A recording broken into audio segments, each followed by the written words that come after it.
Alex, you have your own 2 questions. Do you feel special yet? Alright. Do you feel bonita? I feel bonita. That's good, because you look bonita. Yes. The Bonita has come for you. You are now the Bonita. You guys keep doing your thing, keep talking, keep chatting. I'm just checking out something real quick. Playing some Raystorm. Yes, sir. Yes. Yep. Oh, there's definitely an echo somewhere. Nah, that's me. It was me. Ah, it's only Malik, guys. No big deal. So far. Yeah, you know. Guys, no big deal.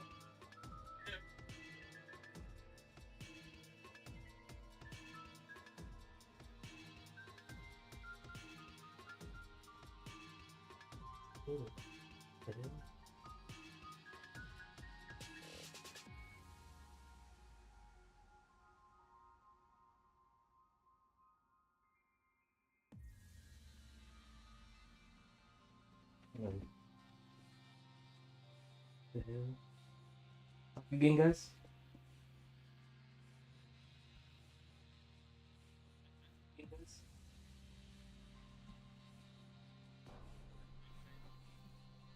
Okay, it's not going. It's only going through monitoring, so that means that I'm gonna have to.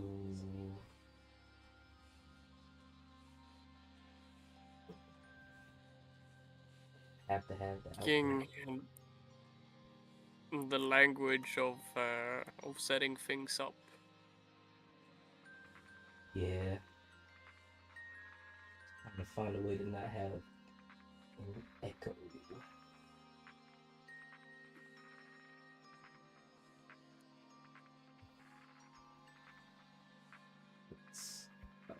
That's different.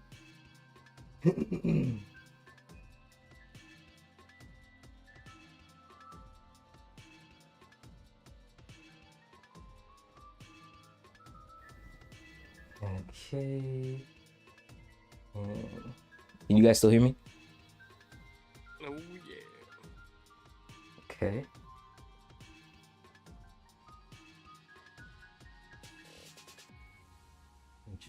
Interesting. Why is it only going through that? This is weird, man. So weird. You know, it's just computer things being weird. Oh, Jinsei's here in the audience. Oh shit. Let's see it. Hello, Jensei. Welcome Thanks for in. watching. Jensei doing the watching. The freshest soup drinker. Oh god. The soup. Who drinks their soup? I guess the insane might. Mm-hmm. But it's okay. Mm-hmm. But I mean, you know, when you like finished all the meaty parts of the soup, then you drink up the rest. You know, it's not like you.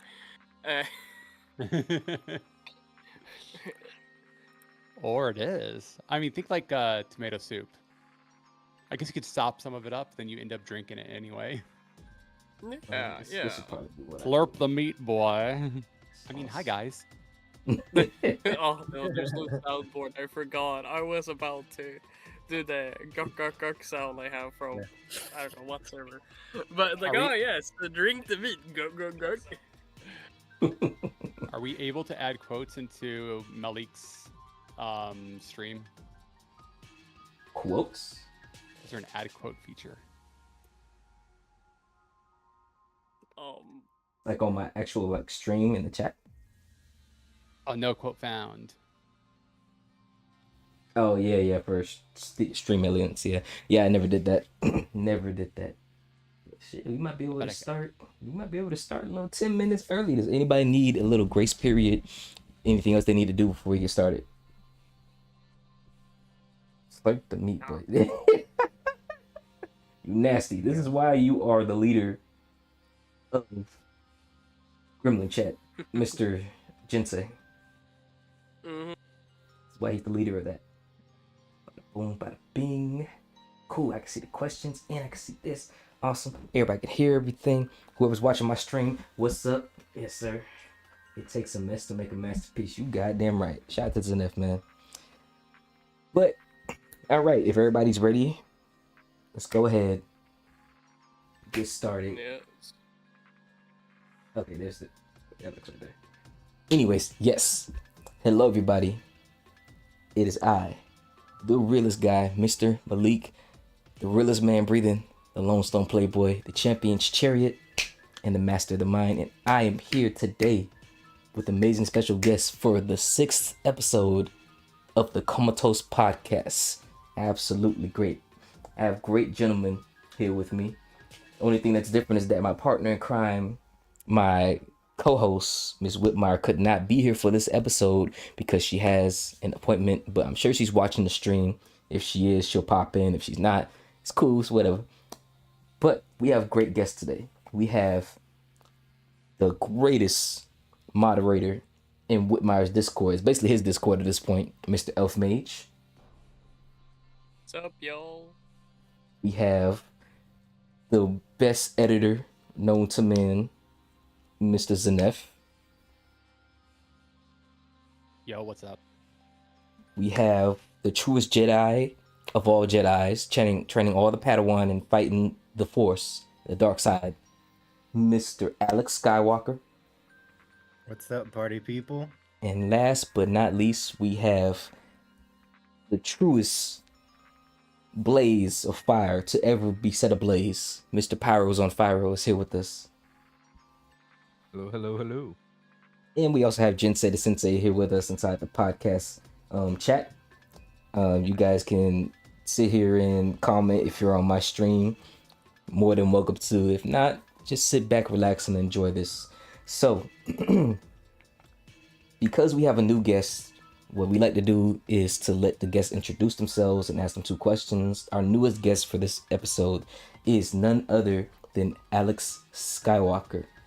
So, Mr. Alex, go ahead, introduce yourself, who you are, where you come from, anything you feel comfortable telling us. Well, I am Alex Skywalker. I am severely ADHD. I am an artist, a streamer, a gamer. I come from Louisiana, and I'm just here to have a good time and chat with you people today. Hell yeah. Love to see it. All right, good stuff, man. Good stuff. I love to see it. Love to hear it. So we have 2 questions for you that we're gonna get through. The first question is, oh shit, didn't mean to click that. Anyways, what is your favorite form of art/media to use for drawing/sketching? Ooh.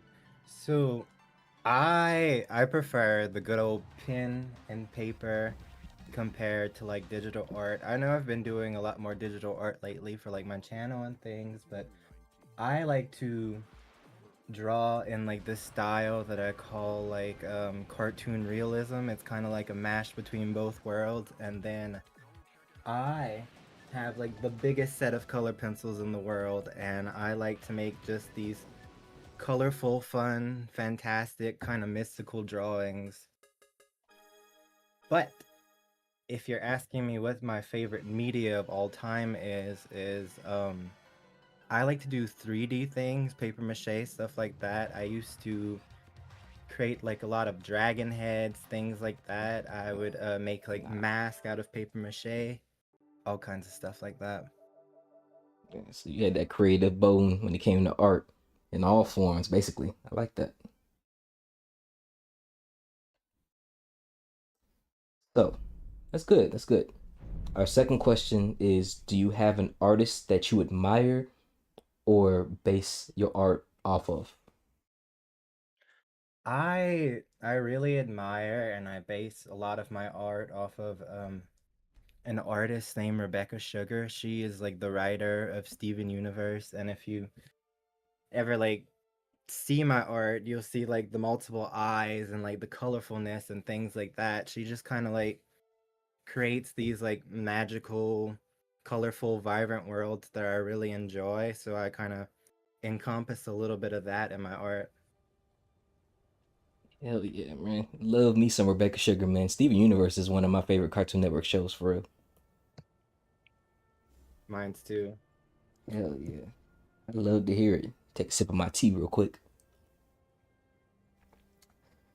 So, this is for the rest of the crowd here and for the audience if you guys want to join in.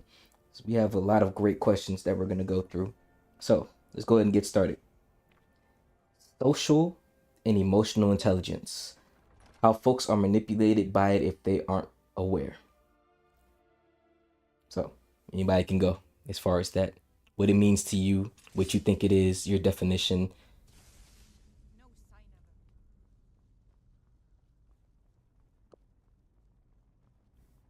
I guess I'll go. When it comes to social intelligence and being manipulated by that, it just kind of sounds a lot like peer pressure, which, I mean, everyone often goes through that every single time they go out with their friends and or just in general, people around them. And then emotional, usually that has a lot to do with more of a family and or like relationships. If people manipulating those, I think that's more of where I see those two sort of differentiating. Okay. I like that. I like that definition. Anyone else? Yeah, I think that's a pretty cool definition. I personally think emotional intelligence is mostly about how you handle like any sort of emotional event, and when it comes to uh, like people are being manipulated when they aren't aware.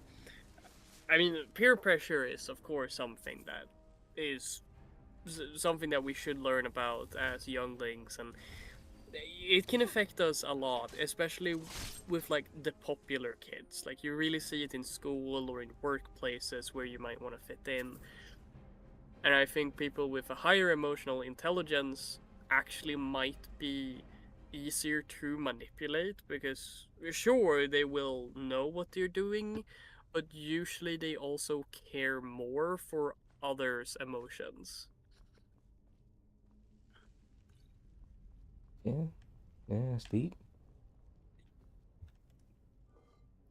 I'm It's actually.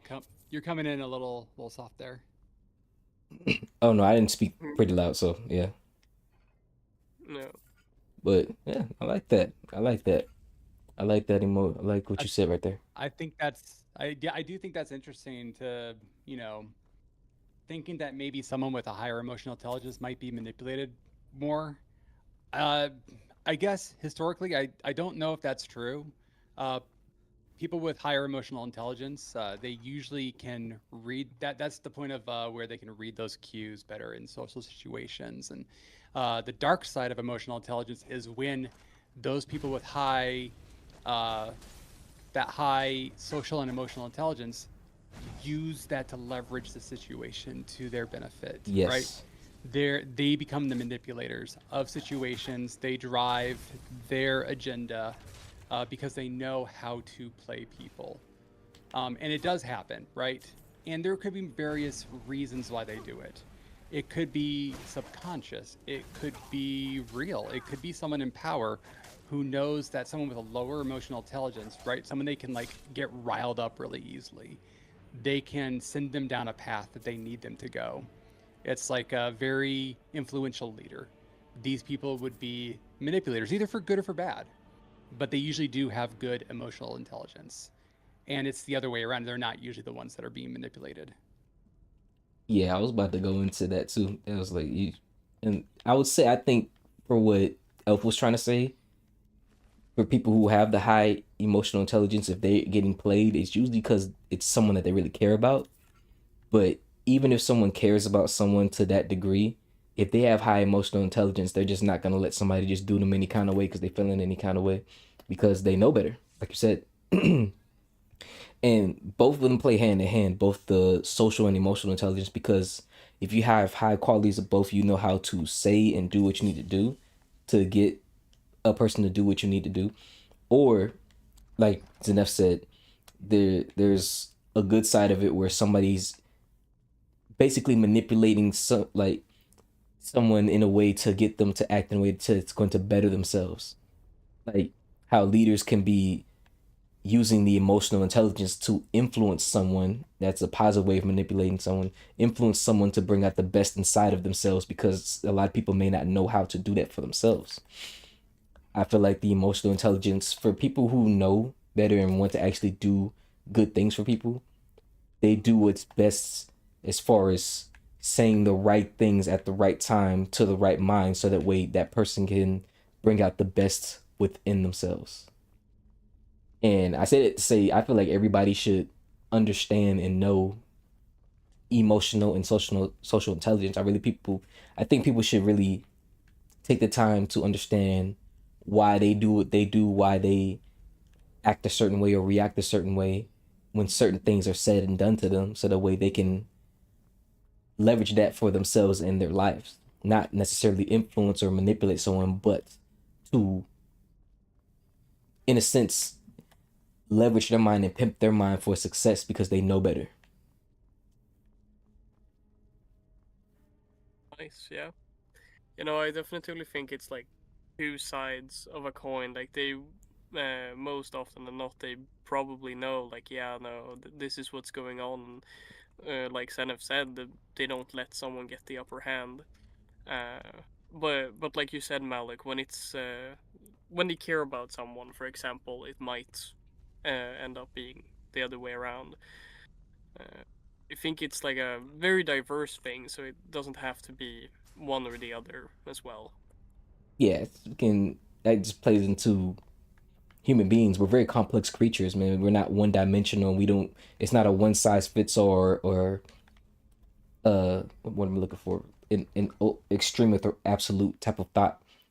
Usually, people who have those type of emotional intelligence or anything have complex thought and complex ways of looking at the world, problem solving and stuff. So I think it's just best to just really just learn it. Honestly, that's my takeaway from it. I feel like everybody should just learn what is best for them to navigate dealing with people and actually building the relationships and the type of mindset and everything that they want. I'd actually recommend, if you haven't done this before, actually taking an EQ test. Now, there's like some that are like unofficial. You can get them for free online, but there are ways to actually pay money for like an official EQ test that actually shows you which areas you're strong and weak in emotionally. I like that. It's pretty cool. It's a lot like an IQ test, but it deals with obviously emotions, but like more so like how someone reacts to situations, to certain things, right? How their emotions come out and how those emotions are regulated. Very important, man. Starts with us. Starts with you just actively doing that. So good. Do you have any links or any books or anything that people could? I'm looking those up right now. And when you get a chance, if you just link that inside the Twitch chat, that'd be great. Awesome, man. Awesome. I like y'all's answers, man. You guys are some very intelligent young men, all of y'all. So, anything else before? What about Alex? Oh yeah. I don't really have anything to add on this one. Y'all pretty much covered everything. All right. Good. All right. So that's it for that. We're gonna move on to the next topic. So next topic is shadow work. What it is and do you do it? So I'll go ahead and go first because I've recently been doing the shadow work itself. So essentially, what shadow work is actively engaging with any traumas or anything that's what you would consider a negative or bad thought or a bad habit or a bad behavior that you have, and turning that into a source of power by understanding what it was, why it happened, when did it happen, and finding solutions on how to better navigate when something or someone triggers you or it brings up an emotion that brings you back to that state where you had those issues. We talked a lot about trauma in the last episode, and I feel that shadow work helps out people if they're willing to look at the parts of themselves that they're not so fond of looking at, because no one wants to think about the things that hurt them or traumatized them. It's a very painful thing to experience, and I don't think anybody should do it unless they're in a healthy state of mind to do so. Which is why I always recommend therapy if you feel like you need to talk to an outside source or just someone that you feel comfortable expressing those things to. But for those who want to tackle that, I've been doing this book called A Guide to Shadow Work by Stephanie Kirby. You can look it up, or if you're in Zenef's server, you guys can see the cover. I recommend that book heavily. It is an amazing, amazing book. I've learned so much about myself and about how shadow work works. So that's my spiel, my 2 pieces on that. Anybody else can go if they want to go. So shadow work is something that I've actually been working on for a very long time, and for me it's like, an inner journey into yourself. You get to rediscover the great parts of yourself that are like trapped by like the trauma and everything that's happened in your life. And a lot of useful things that I do with shadow work, I do like a lot of journaling, a lot of dream work, and like my little journeys into myself. If I just discover these parts, I'll write it down, and that'll be like my daily journaling, or I'll do meditation, breath work, things like that. Love it, man. Awesome, awesome. And the book talks about that too. So all the things you're doing are all the techniques of shadow work that are very beneficial, man. Very, very beneficial. Before anybody else goes, I just want to add in too. I feel that everyone, no matter what your medium or whatever it is, should practice some sort of meditation, specifically transcendental meditation, because it gives you a way to relieve stress, to be still. Like, we live in a very, very fast paced environment, especially for people who live in the States. It's very go, on demand, fast go. And meditation teaches you how to be still and be in the moment. I feel that if everybody does some sort of meditation, specifically transcendental meditation, it'll make you calmer. It'll give you a clearer mind. It helps with not only traumas, but it helps with your heart rate and helps you sleep better, helps you stay sharper, stay clear. It's an amazing technique that I feel anybody should do, especially if you're doing shadow work.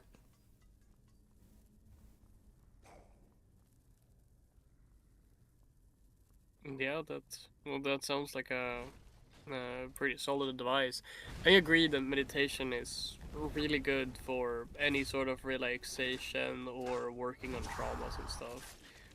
And while I'm not really, I don't really know the term shadow work. Like, this is the first time I've actually heard of it, even though I have studied a lot of psychology and like work around different sort of things, especially trauma and such.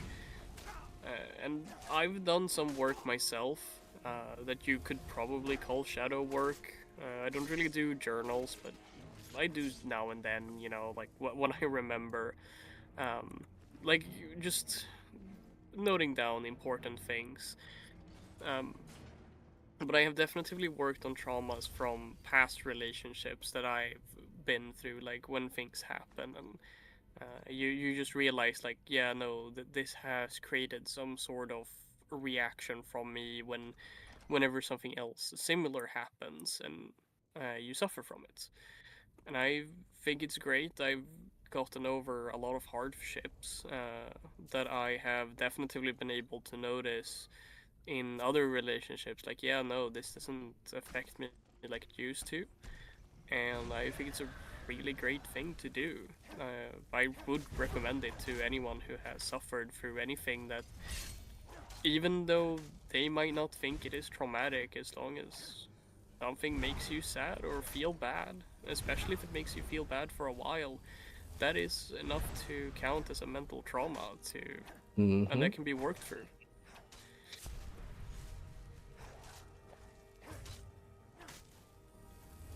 Yeah, that's it. That's my thoughts on it. Hell yeah, hell yeah. Pyro, you got anything? I do not for this topic as of current. All right. Anybody else want to say anything about this topic or anything? like what is it and do you do it? Like I think yeah, you explain what shadow work is, right? It's the it comes from Carl Jung. It's that that idea that you have to know yourself better, like not just the positive aspects of yourself, but also the negative aspects of yourself, right? And bring those to light. Work on that subconscious, right? Work on the that's why it's called the shadow work, right? Because it's what's behind the scenes. And I think a good way to work on it, whether you know you're working on it like by its name shadow work or not, is to go through some kind of if you do have traumas in life, like legit traumas, you need to go through some kind of PHP, some kind of like some kind of therapy program, even a personal therapist, right? Like not just group therapy, but a personal therapist should be able to help you out with this stuff. And like I said, they don't necessarily need to call it by that name for you to be doing that work. I think everyone, whether you're healthy, whether you think you're healthy or not, you know, like should be going to see a counselor, a therapist, and, you know, might be surprised by what you uncover or find out.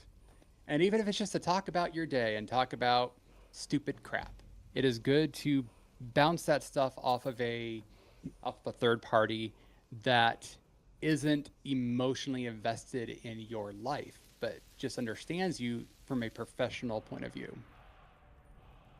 Absolutely. That's what I got for that. Absolutely. Absolutely. Was somebody about to say something? I heard somebody about to say something. I cannot thank you enough for all of the help. Oh, I did post links to the EQ tests. So there are, I mean, there's a bunch of free options, and I think they're probably not going to be as good as some of the paid options, some of the official EQ tests that are out there. But it's a good start. But I did mention some of the official ones. Good. Awesome. Appreciate you, man. Appreciate you. Well, that's everything for that. Go ahead and move on to the next one. Oh, this is gonna be a good one. Communication skills. How do you communicate? Do you feel your skills are good or bad? Anyone can go. I'll go last for this one.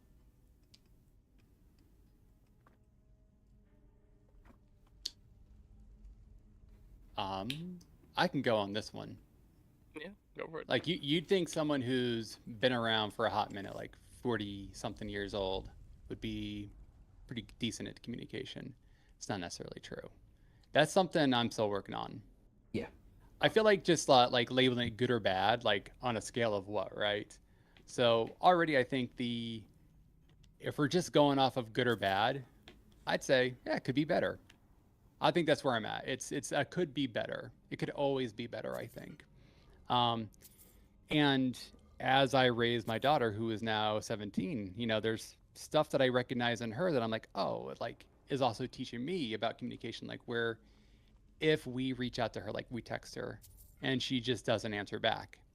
Like obviously that's a bad communication skill, but how often do you guys also just like see a text and just leave it unread? Right? It's like, no, I'm not going to answer that right now. I'll get back to it later sometime. And you don't, right? Yeah. That's a bad communication skill. Or it is a technique, depending on how you look at it, like from a certain point of view. But usually that's a bad communication skill because you usually will want to get back to people if it's, whether it's an important message or not, right? At work, emails come in all the time, right? Through your work email. And the expectation is that you will respond to all of them. Yeah. How many of you actually respond to all of your work emails? I don't. See, there you go. So there you go. Communication can be worked on. How many emails did I respond to? I will say I did not respond to all of them, right? You're supposed to. That is an expectation. But do you do it? That's the other thing. And that's something that as long as you recognize that is a right like a blind spot in your skills, then if you can rectify that blind spot and fill it in, then you know, you're on your path to better communication. Active listening, right? Yes. Who all here thinks they use active listening? Who's heard of active listening? I have. Oh, for sure, for sure. Yeah. Just yeah. So what's active listening? Just So go ahead. yeah, the things I've heard of it, um, like often when we talked about it in school, especially since I've gone to several educational courses for communication, it's to be in the conversation, being able to respond and showing that you are answering. But this is also considering more of a certified nature guide, like view on it, not as much as maybe just like a regular work view, but being able to listen, keeping eye contact, and like just taking everything you're taking in and maybe respond to something you're hearing. That's at least what we were taught. Okay, so like in what way? Oh, like let's say we're standing person to person, and you were telling me all of this, or like we're sitting in the podcast. I would be looking at you, and I would be listening and showing you, like communicating back to you with my body language, that I am actively listening to you. And like if you say like, oh yeah, for now when you said active listening and asked us, like, yeah, I know probably what you mean by it. We might have different sources. I mean, I could be saying something you're like, ah, no, that's completely wrong, but No, so that's what far I you're am spot on. taught. Okay. Whew, I'm not talking out of my ass No. then. Nah, you got that degree I in don't have communications, bro. a textbook. Yeah, I don't have that textbook Yeah. answer for you, but I do know that a huge part of it is being able to, uh, it if not like out loud, at least in your head when you're responding to someone, reiterate what they have said to you, like understanding what they said to you, right? Asking clarifying questions, because sometimes when people are speaking to you, they might not be as clear on what they're trying to tell you, right? They are not explaining it very well, and that's okay. That's not for you to rectify in the spot. Like explain it clear. That's not going to help them, right? So, but the listener, the active listener, can ask clarifying questions. Like, so when you said, that you're moving out next week, like what day, right? What Yep. day do you mean next week? Like that's a clarifying question because that's a little bit more precise as to what they mean. Like I'm moving out of my house next week. Cool. What day? And then ask like what's happening, like, and then like show interest in it too, right? That's a higher level, right? That's there's a whole thing of like why rich people in power they they hire escorts to go with them on these very expensive trips and galas because they don't have those communication skills, but the person that's with them is able to hold those conversations and help them through these negotiations and just these short little chit chats with rich and powerful people. Yes. I did think that was interesting, but yeah, That is- that's totally a thing. And what else can I say on this? I don't know. I feel like I've been talking about the the communication skills for a bit. Yeah, I mean, if you guys want to, I can take another view on communication. Let's hear it. Oh, yeah.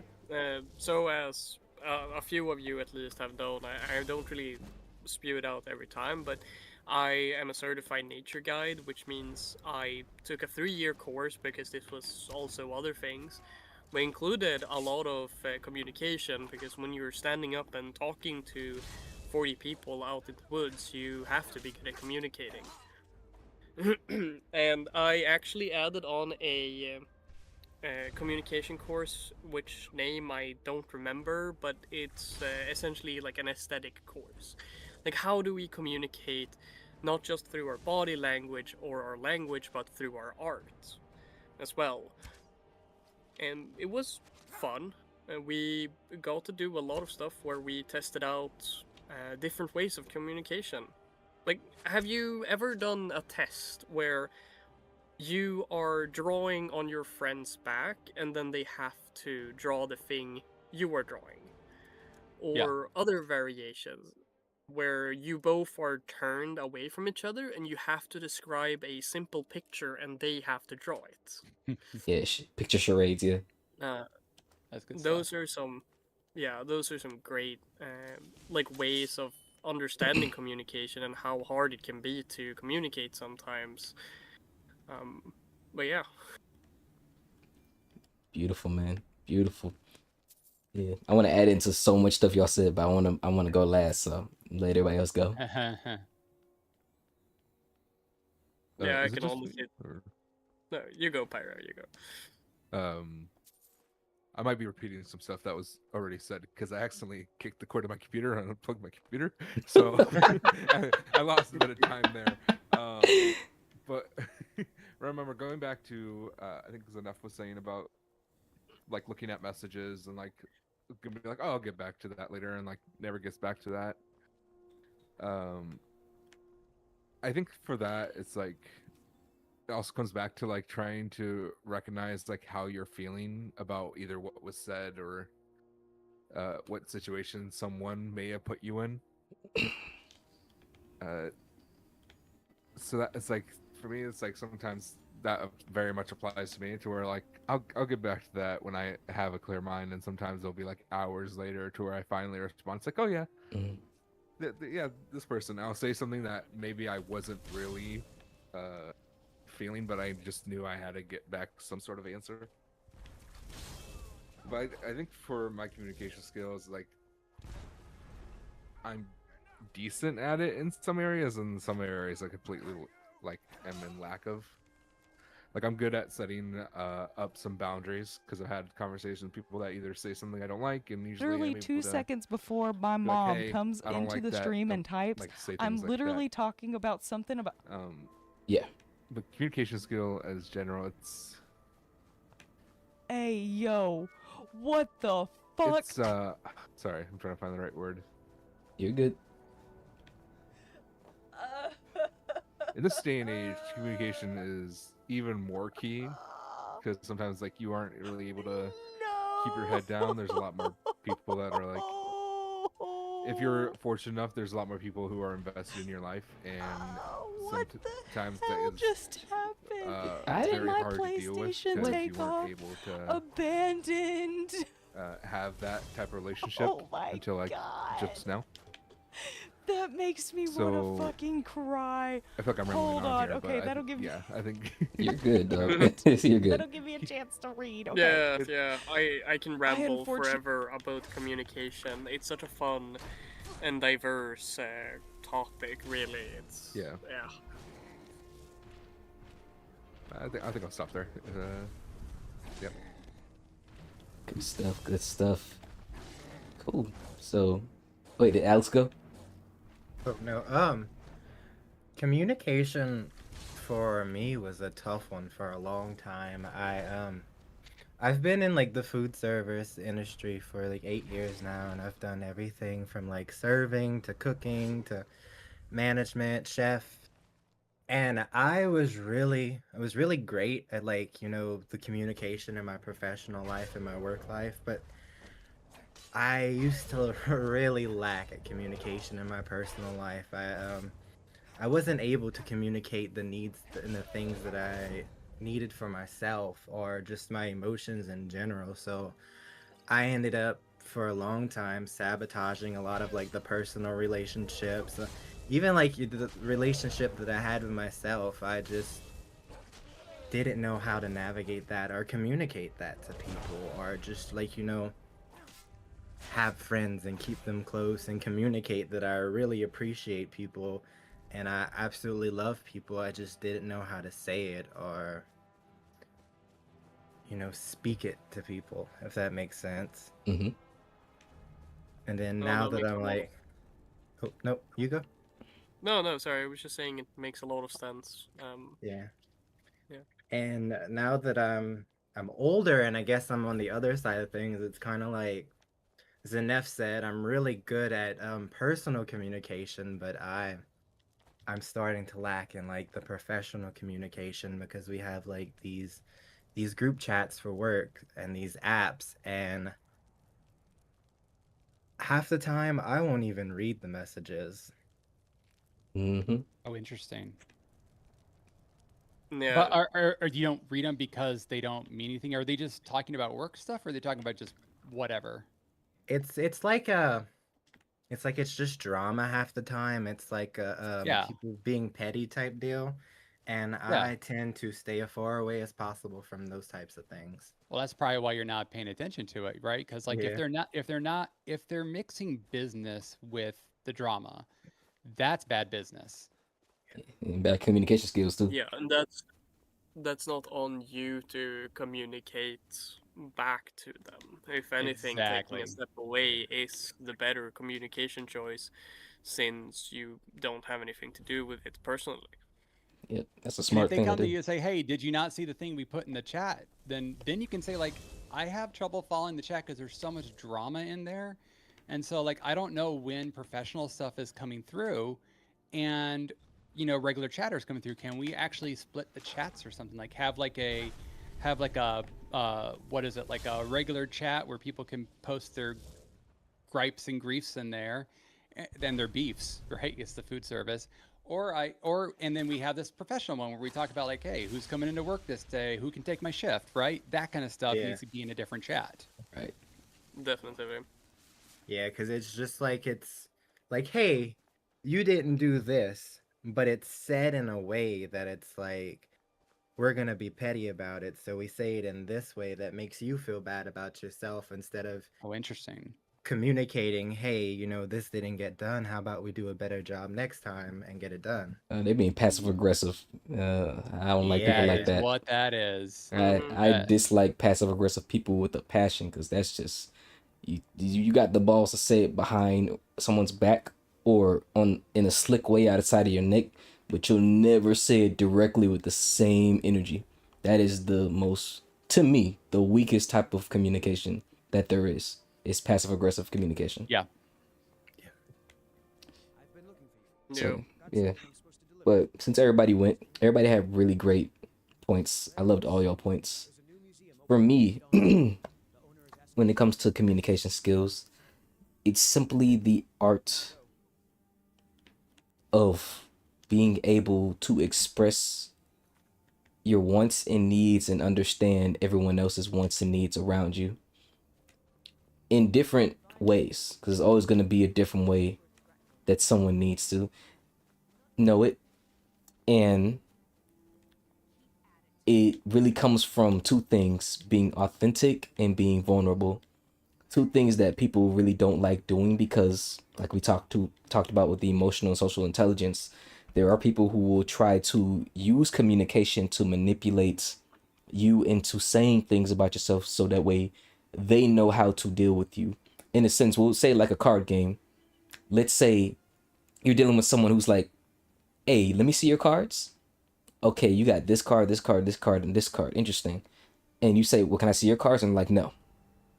And it's like, well, why is it that you talking a certain way and I'm saying you saying it in a certain way and I'm supposed to abide by it, but you're being tactful and being secretive in a sense. So it's important for everybody. That's just one of the examples. It's like an example of learning how to know tact and understand what people are doing. But everybody needs to be able to be a verbal ninja in some way or fashion because communicating, depending on the relationship, you don't need to tell everyone everything. But on top of that, if it's a communication, like let's say you're talking to like your child, like Zenef has a child who's about to be an adult, essentially, you would need that person to be open and honest so the way you could help influence them to do things that are actually good and of good rapport and actually make sure you're taking care of them. But for most other folks, a lot of the times, like what he said with the folks in the business thing at work, they just want to know your business so they can do exactly what they're doing right now, which is talking about your business to make themselves feel better, which has nothing to do with you, has to do with their own flaws and insecurities that they're projecting via using communication to talk about someone that they claim to have an affinity for because a coworker is still a relationship.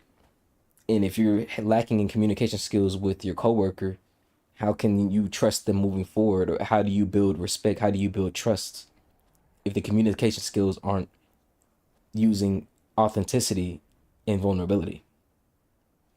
So, as far as me with my communication skills, I would say overall, with everything I've gone through with the military and with life, professional and personal, I feel like I'm a very good communicator. I would say the one thing I need to work on, and I'm working on it too, is learning to express my boundaries more. Because I state my boundaries and I have my boundaries in mind, but expressing that is something I need to work on because I wasn't necessarily scared of, the consequences of putting up boundaries, but it's like, and you've grown up in a situation to where people put that fear of what will happen if I say this.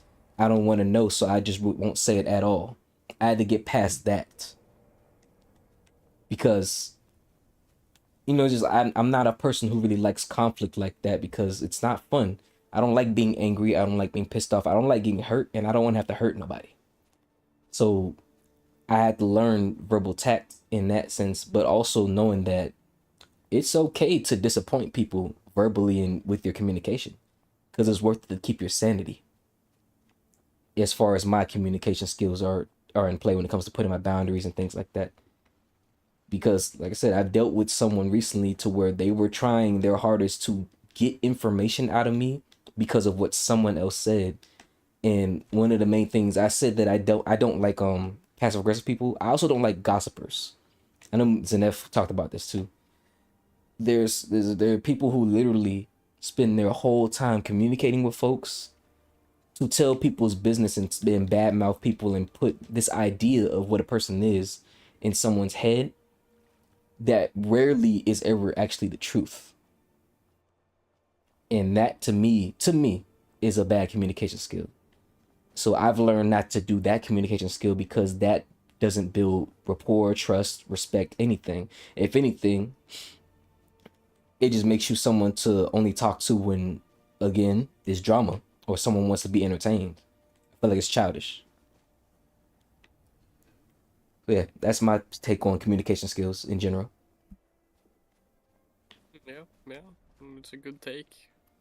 I gotta agree. Passive aggressive people are usually. I think it's fine, but passive aggressiveness can be such a annoyance, especially when you are trying to communicate with them and all you get back is a passive aggressive response, especially when it's on the level where it's passive aggressive, uh, which can be hard through text, but some people are just very good at that. But in person, if someone face to face is like, yeah, whatever, essentially, at that point, it's just like, I'm just gonna stop. Like, there's no point in communicating with you at that point. That's so great for you. Yeah, right. I'm glad I you felt mean, the need usually to without say that that. intonation. Yeah, right. Congratulations on your promotion. It's not like anybody else has been trying to go for that position, but you got it just because someone likes you. I hate that shit. It's so annoying. Yeah, well, I know you can't control what people say. I think that is like one of those.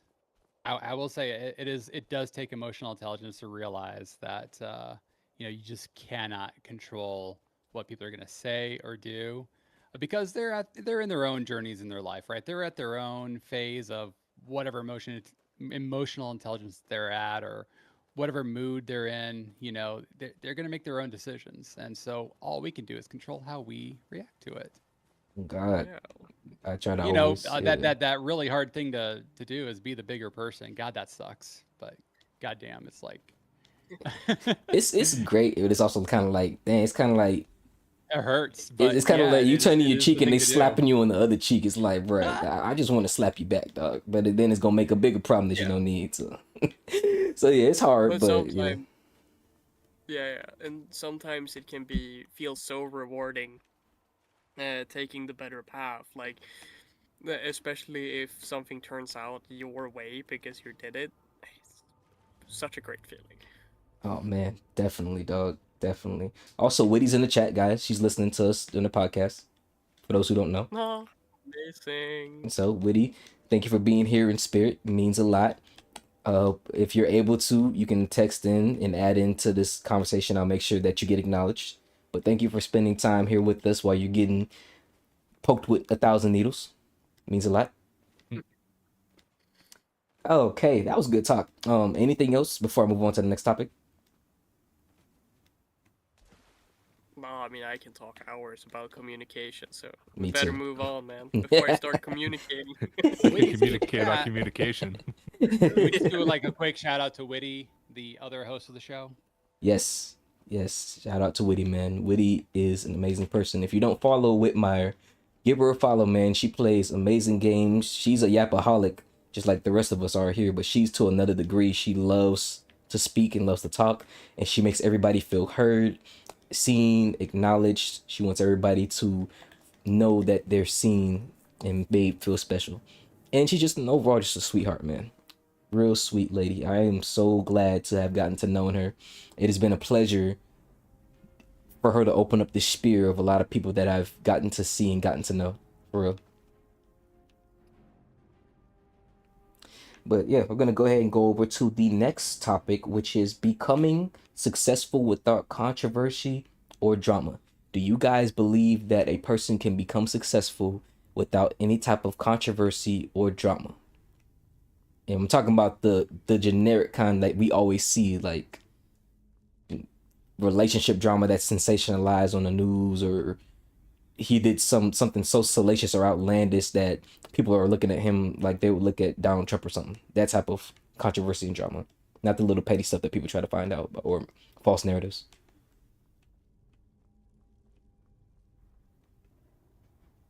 Maybe Pyro want to say something? Why me? Why you gotta nominate me? Nah, I don't know. Is you need to talk, boy. Communicate. Nah, I'm playing. Yeah, you were like, Getting darn.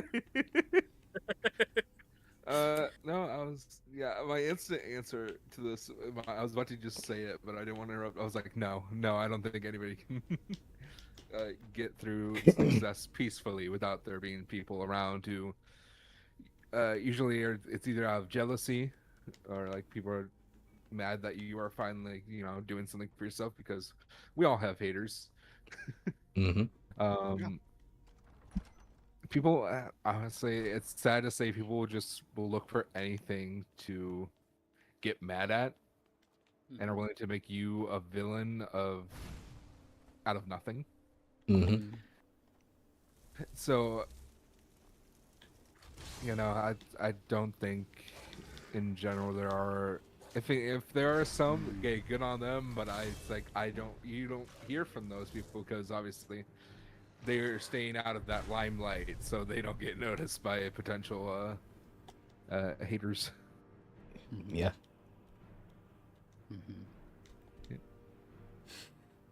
Yeah. I'll go closer to last on this, but I generally agree with you on this, but I do have some things some nuances. Yeah, so do I. I was about to say, yeah, I do believe that there are people who can be successful without any controversy or drama. And it's mainly just down to just the people you keep around you and the decisions that you make.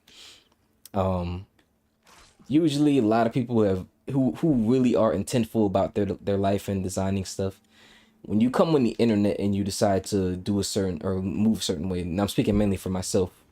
When I came on this internet and decided to be a public figure in this way with Twitch and everything I do, I vowed to tell the truth and I vowed to be authentic. So my philosophies and who I am and what I stand for is already out there from the get-go. So there's no way you can really expose me on something that you can't look back through my history and, oh, he's already talked about this or he's already said this.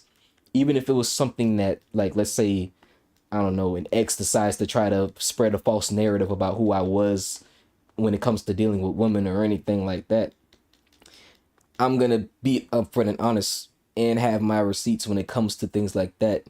If I need to, actually clarify things for my audience and everything. But for the most part, I'm not going out looking for anything. But it's like Pyro said, there's always gonna be someone, for whatever reason, and it has nothing to do with you, it has to do more with them, that will try to look for anything to paint you into a negative light. And I won't give this person any clout, I'm not gonna say their name, but they are in a certain Discord server where they were trying their hardest to do that with me, because I wasn't going for their BS. A lot of things that was going on in there was normalized, and I was the one who wasn't going for that. Shout out to Zanef for doing what he needed to do. But yeah, that's an example of someone trying to slander your name just because they don't like you.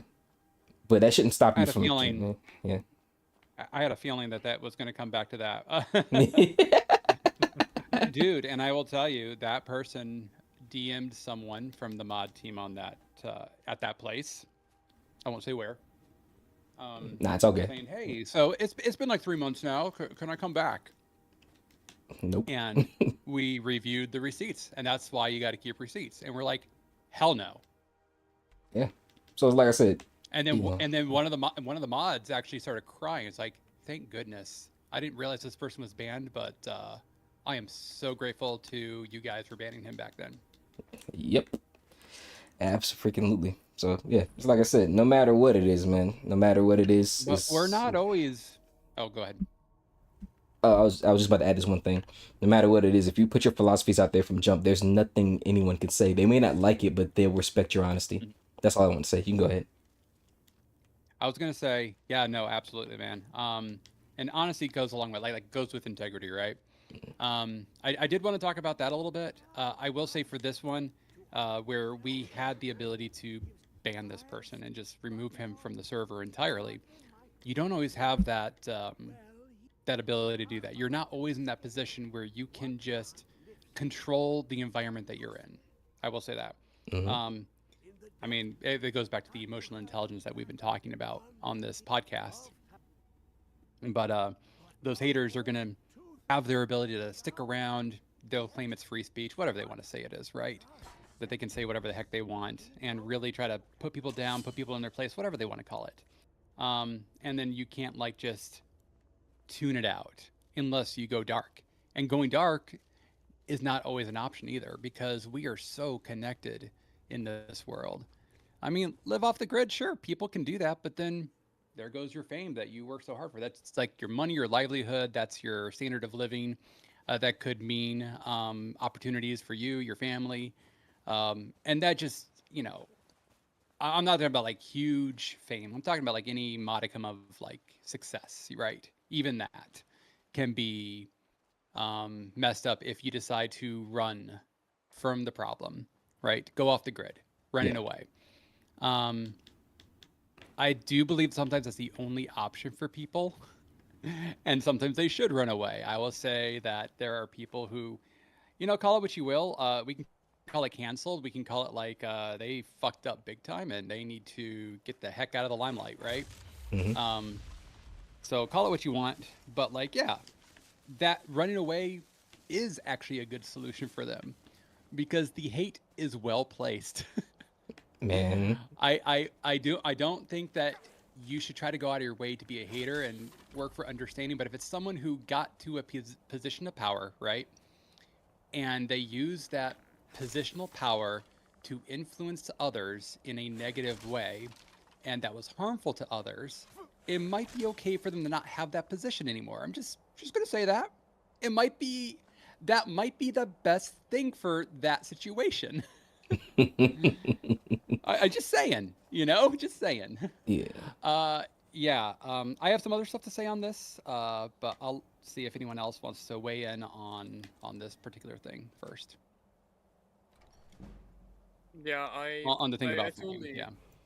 agree with what you're saying. With sometimes it's good for certain people to leave, and sometimes some people just don't want to stay and leave because some people are just that mean. I've had cases where another server, for example, where I've grown, I've also like seen this happen, have to dealt with it, where we were doing pretty good and we had a competitor, but that competitor wasn't really in like the official light of the guy who made this thing, right?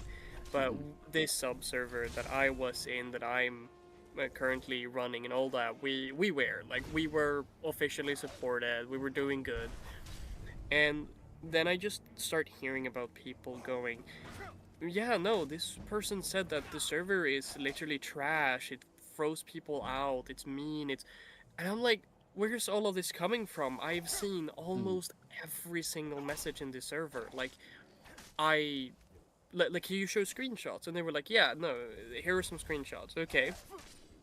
And it's like, to talk to the individual, because I've had communication with them before, and they're like, yeah, no, this thing happens. And it's like, the thing you are showing me, because they showed screenshots of another staff rejecting something, and then they're super respectful. The guy receiving the rejection is like, yeah, okay, thank you, I totally get that, and leaves. And the staff is just like, yeah, no, this is the reason, I'm sorry, but we just can't do that. So this aggregator comes to me and be like, yeah, look, this is so bad, he's so mean. And I'm like, why are you trying to throw hatred on us where there are clearly several people who have talked to me who don't want to join, and then when I convince them to, they think it's great and they don't understand? Like, why are you doing this? It's just, I think there is always going to be someone like that, no matter what. Yeah. Yeah. Always gonna be someone who's just bored, or someone who just loves, because there are people who just love controversy and drama. That's their whole Oh yeah. personality, is what type of drama can I stir up or can I start to give me some sort of excitement. And to me, I think that's a very dangerous person to be around, but some people are cool with it. And then there's some people who just love hearing about the drama and hearing about the controversy, but they don't want to get involved. They just want to Yeah. hear it and spectate it. And those are even worse, because they're enabling the the terrible behavior that's going on, because they just want to see it. Yeah. If they're in a position to be able to interfere, right? If they're just spectating and they're not saying anything, that's what you mean? Yeah. Like coworkers who see like a situation go down at work and they're just like, doesn't have anything to do with me. Dude, that's your workplace. Yeah, if it's especially for someone that we may not be friends, but I respect them and I respect their work ethic. If they're being treated poorly, I'm going to say something, because that's just me and my honor. I'm not gonna stand by and just let somebody get done wrong, because I know how that feels when you get done wrong and people just stand by, laugh, and all that stuff. It's like, I'm never gonna let nobody feel like this. So that's just me and my personal code. Yeah. No, that's a good personal code. Yeah. Anybody else on success without controversy and drama? Like as far as whether it's possible, Yeah, I think it's possible. me too. So, and that, like I said, there's nuance, right? You're always going to have haters. Does that mean you're not successful? Does that mean you don't have controversy or drama? Well, if the argument these people are making is completely fabricated, or it's picking on little things that have nothing to do with who you actually are, right? Mm-hmm. Then yeah, you're drama free. I think you're drama free. If they're trying to create a dramatic situation and then you choose, let's say it again, the high road, right? This involves what, like emotional regulation, Mm-hmm. like not reacting to whatever the heck the haters are saying, right? Taking responsibility if it's warranted, right? Like let's say you are on a Twitch stream and you said something that offended an entire minority or something. That happens, right? You don't know, Yep. right? Apparently saying something about something my spirit animal these days is, it's not kosher. You can't say that without offending an entire group of people. And I say that as like a very exaggerated example, right? Because there are a lot of people in the Native American who are Native American that don't care if people say that, right? But that's the thing. Like if someone like locks into that and says, you are a white or a black person saying spirit animal, you are not Native American, all you can do is just take responsibility. That's the easiest thing to do. Is like, you're right, man. Like, I'm not. And then move on. Yeah. You're right, I'm not. And that requires a positive mindset as well. Like believing in yourself, believing in your abilities. And I would say being more focused on, if we're talking success, right? Just success. This idea of becoming successful and famous. Right? Like focusing more on the creativity side of it, on, you know, doing the right thing for the right reasons rather than your own self growth. I'm not saying that your self growth, right? Like, you know, how can I expand my social media presence, right? They're important questions to ask, but that can't be the central focus of who you are. Yep. And that way people will see that you have integrity. You are able to collaborate, network, do all these things that are just positive things. You will be drama free. I think that's how you do it. I don't think that it's possible to not have hate to like I don't think it's possible to go so far and not have haters. If you hold a viewpoint that's opposite of someone, you automatically have a hater. Yep. You can't stop that. But again, you can't control what they say or think about you. Yep. So Yeah, that's for that's sure. where I am with that. And I think that that's why I think I like this question a lot. I really do. Like becoming successful without controversy or drama. That's a great question. Whoever came up with that, kudos to you. Yeah. All right. Really? 4 bandits just came out of here? It's crazy. They just came in marching in formation. It was like, well, time to beat some ass. I was like, Wait, really? All right then. Yeah, I'm playing Skyrim, that's why. Love to see it. Yeah. All right. But that's good, man. End up Good talk. just You gotta half beat that ass. confused. All right, so next question is exposing people, cancel culture, obsession with showcasing the worst in people online. What are our thoughts? We kind of discussed that with the whole successful controversy thing. That's why I love these questions. They go into each other. I'm glad I did that way. But yeah, the whole thing of exposing folks, man.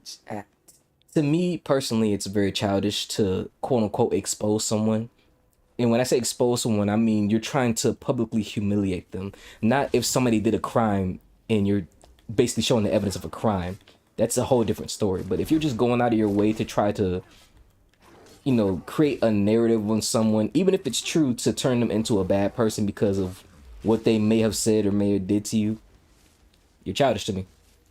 To me. And I just think that it's a waste of time to try to go out of your way to say or do certain things to get a certain response out of people or get people on your side because you may not like this person. It also goes back into the gossiping thing.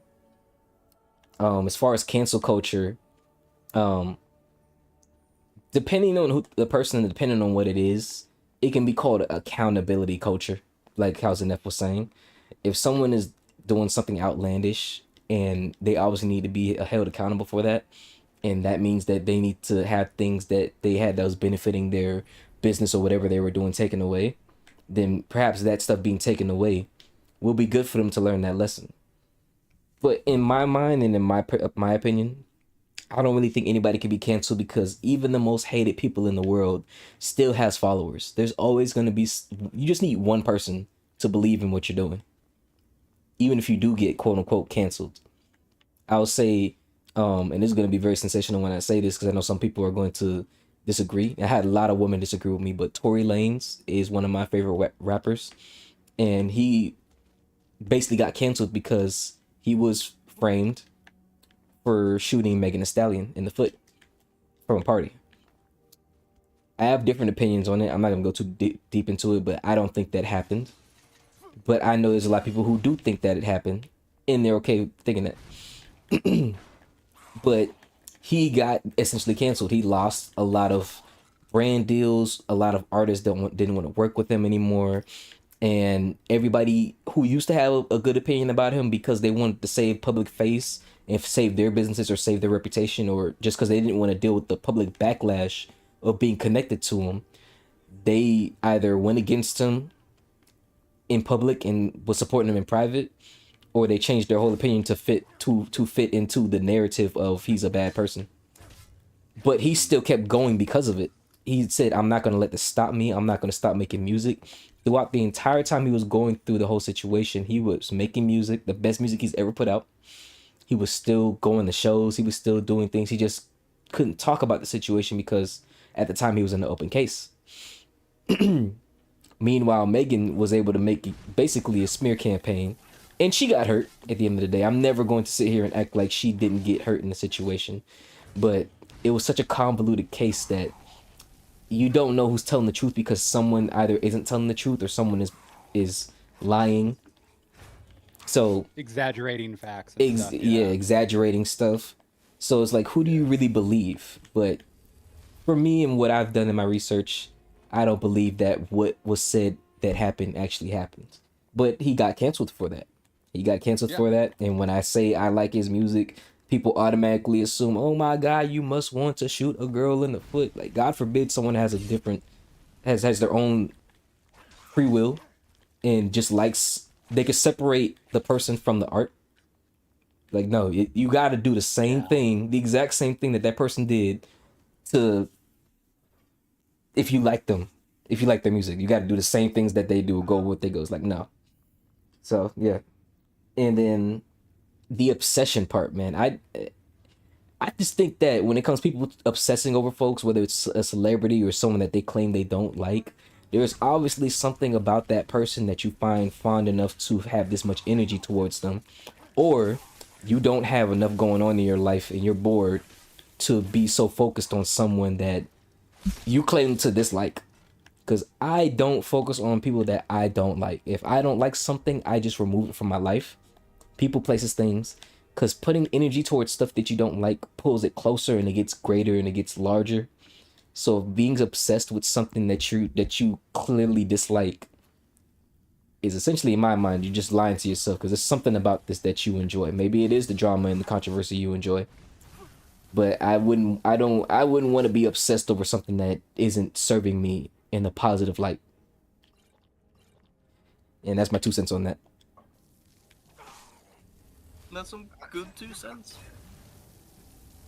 I don't really have anything to say on like cancel culture, but as far as like exposing people and obsession with showcasing the worst in people, it's kind of like a, I don't want to sound rude, but it's kind of like get a life kind of deal. Like you can't No, you're right. You're right.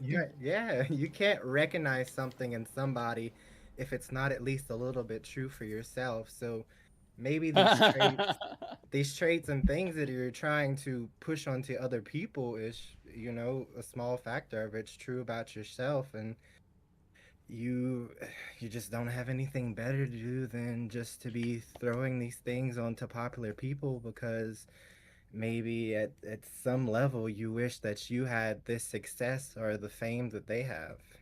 Yep. You want that 5 minutes of fame for yourself. Yeah. Yep. It could be, yeah. That could be. Yeah, I think before cancel culture was a thing, before it was a culture, when it was just, hey, this person is actually a bad person. Yeah. Let's just stop supporting them. Like, I don't know if any of you have heard of the Illuminati YouTuber, whatever, Claire, her name. That she's basically been what what the kids say, cancel cultured. But at the same time, she was also treating her employees very badly. And to group that up with the, oh hey, this person did this thing that is actually like not necessarily bad, or like it's still ongoing work and all that. Mm-hmm. I think there's like 2 different categories to it. One is good and the other one is bad. I appreciate you bringing that up, but yeah. Oh, yeah, continue. Oh no, that's it. Like I said, I appreciate you bringing that up because, again, it's fucking nuanced, right? Mm-hmm. It's like blanket saying cancel culture is bad. I say, little child, you don't know what you're talking about. Cancel culture has saved people, like saved lives. Yeah. In the way that like people getting fired from their jobs. And I spoke about this just like moments ago too. Like, you know, people who are victims of, you know, not just unfair treatment, but like, you know, actual rape and misconduct and crime. like, yeah, like if it comes out that person fucking did it, right? Then yeah, get them out of that situation. Get them out of there. They don't need that position anymore. Um, and I will say, like, you know, allegations come first, and they are allegations, right? Because that's how it starts. The allegation starts like you're accused of something, and then the case is built, right? They're collecting evidence and looking for all these different things to say yes, they actually did do the thing.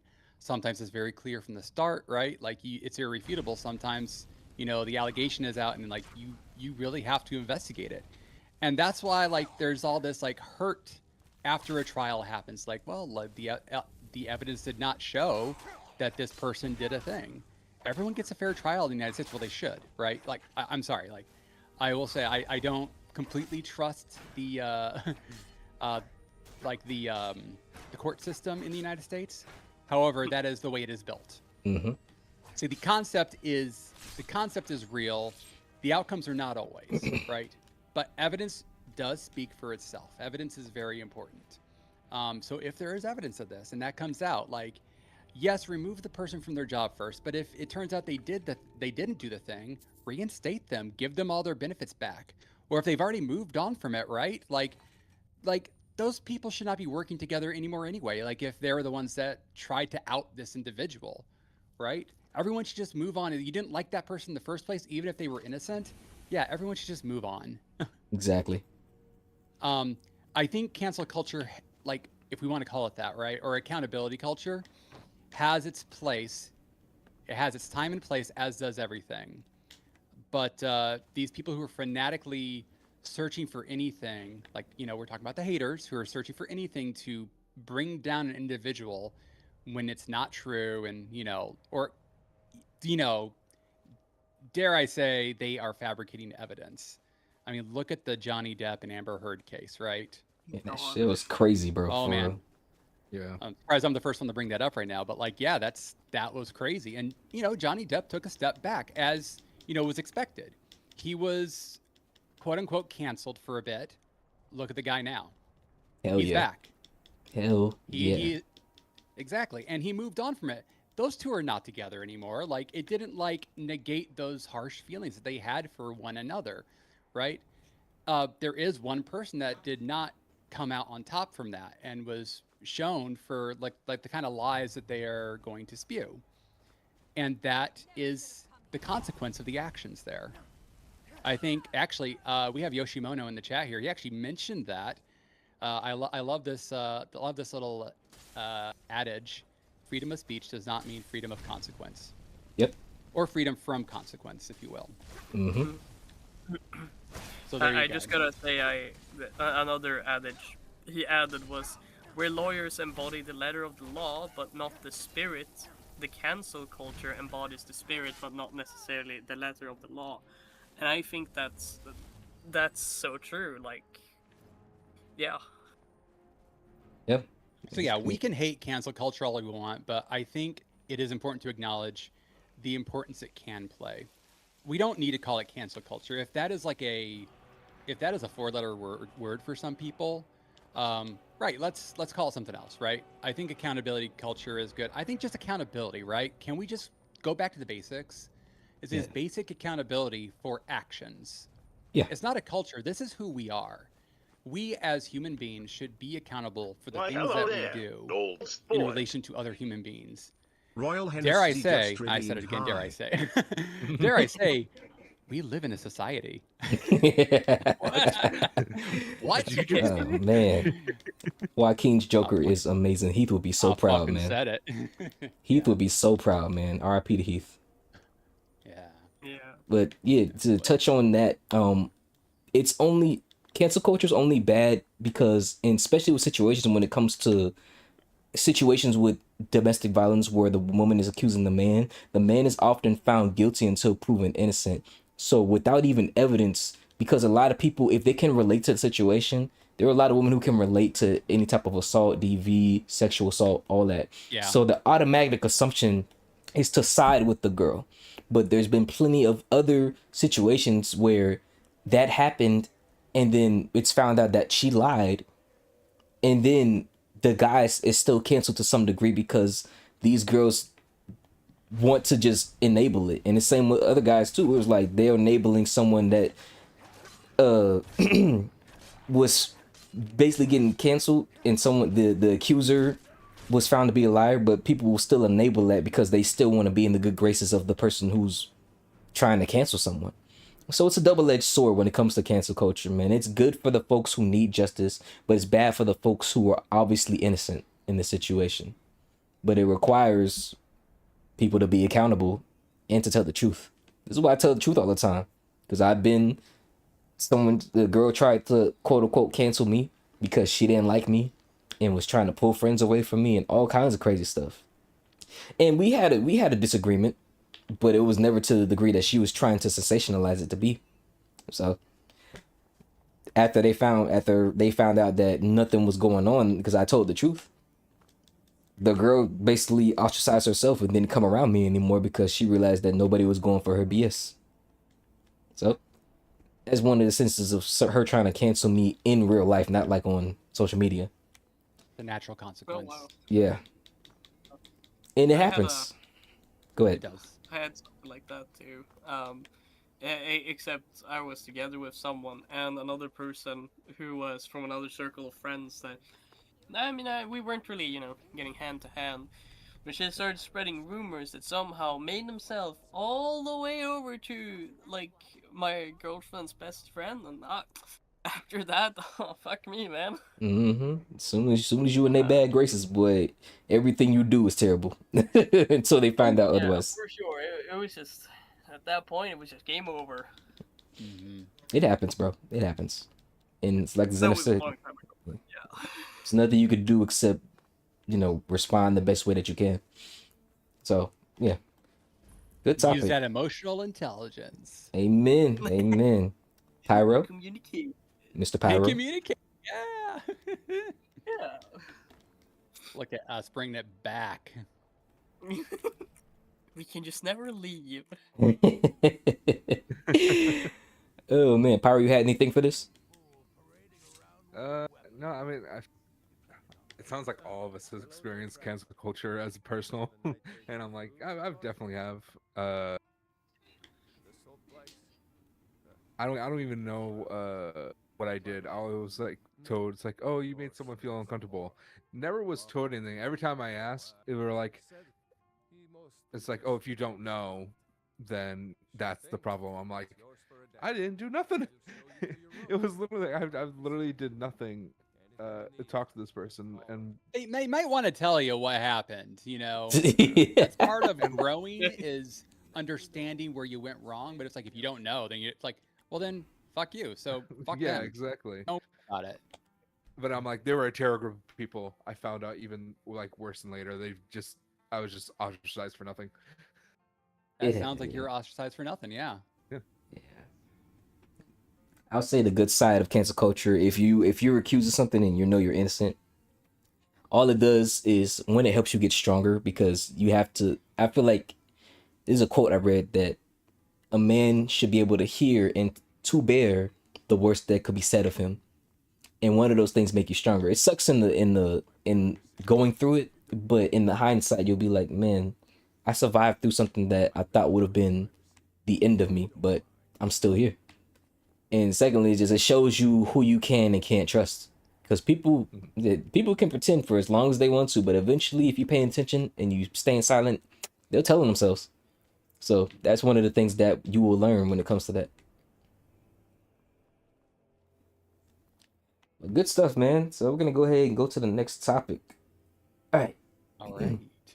Oh, this one's from Misty Mountain Spirit. He wanted this question, and he said, "Is it possible to create a large community of streamers, but with no intent of becoming famous or successful, but just to build an awesome gaming community?" I mean, that's kind of what we have now.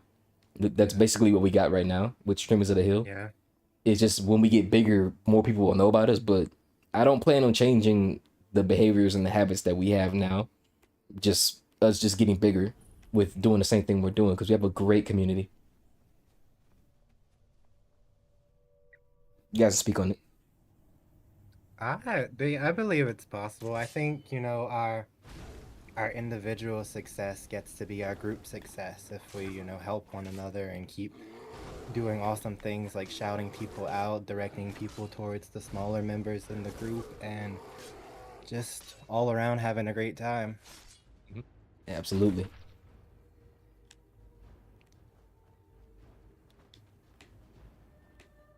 I don't know. I feel like this one is just like very cut and simple, you know. We're like, Self-explanatory. yeah, yeah. I was like, we're all here. We... Yeah. got this. Go ahead.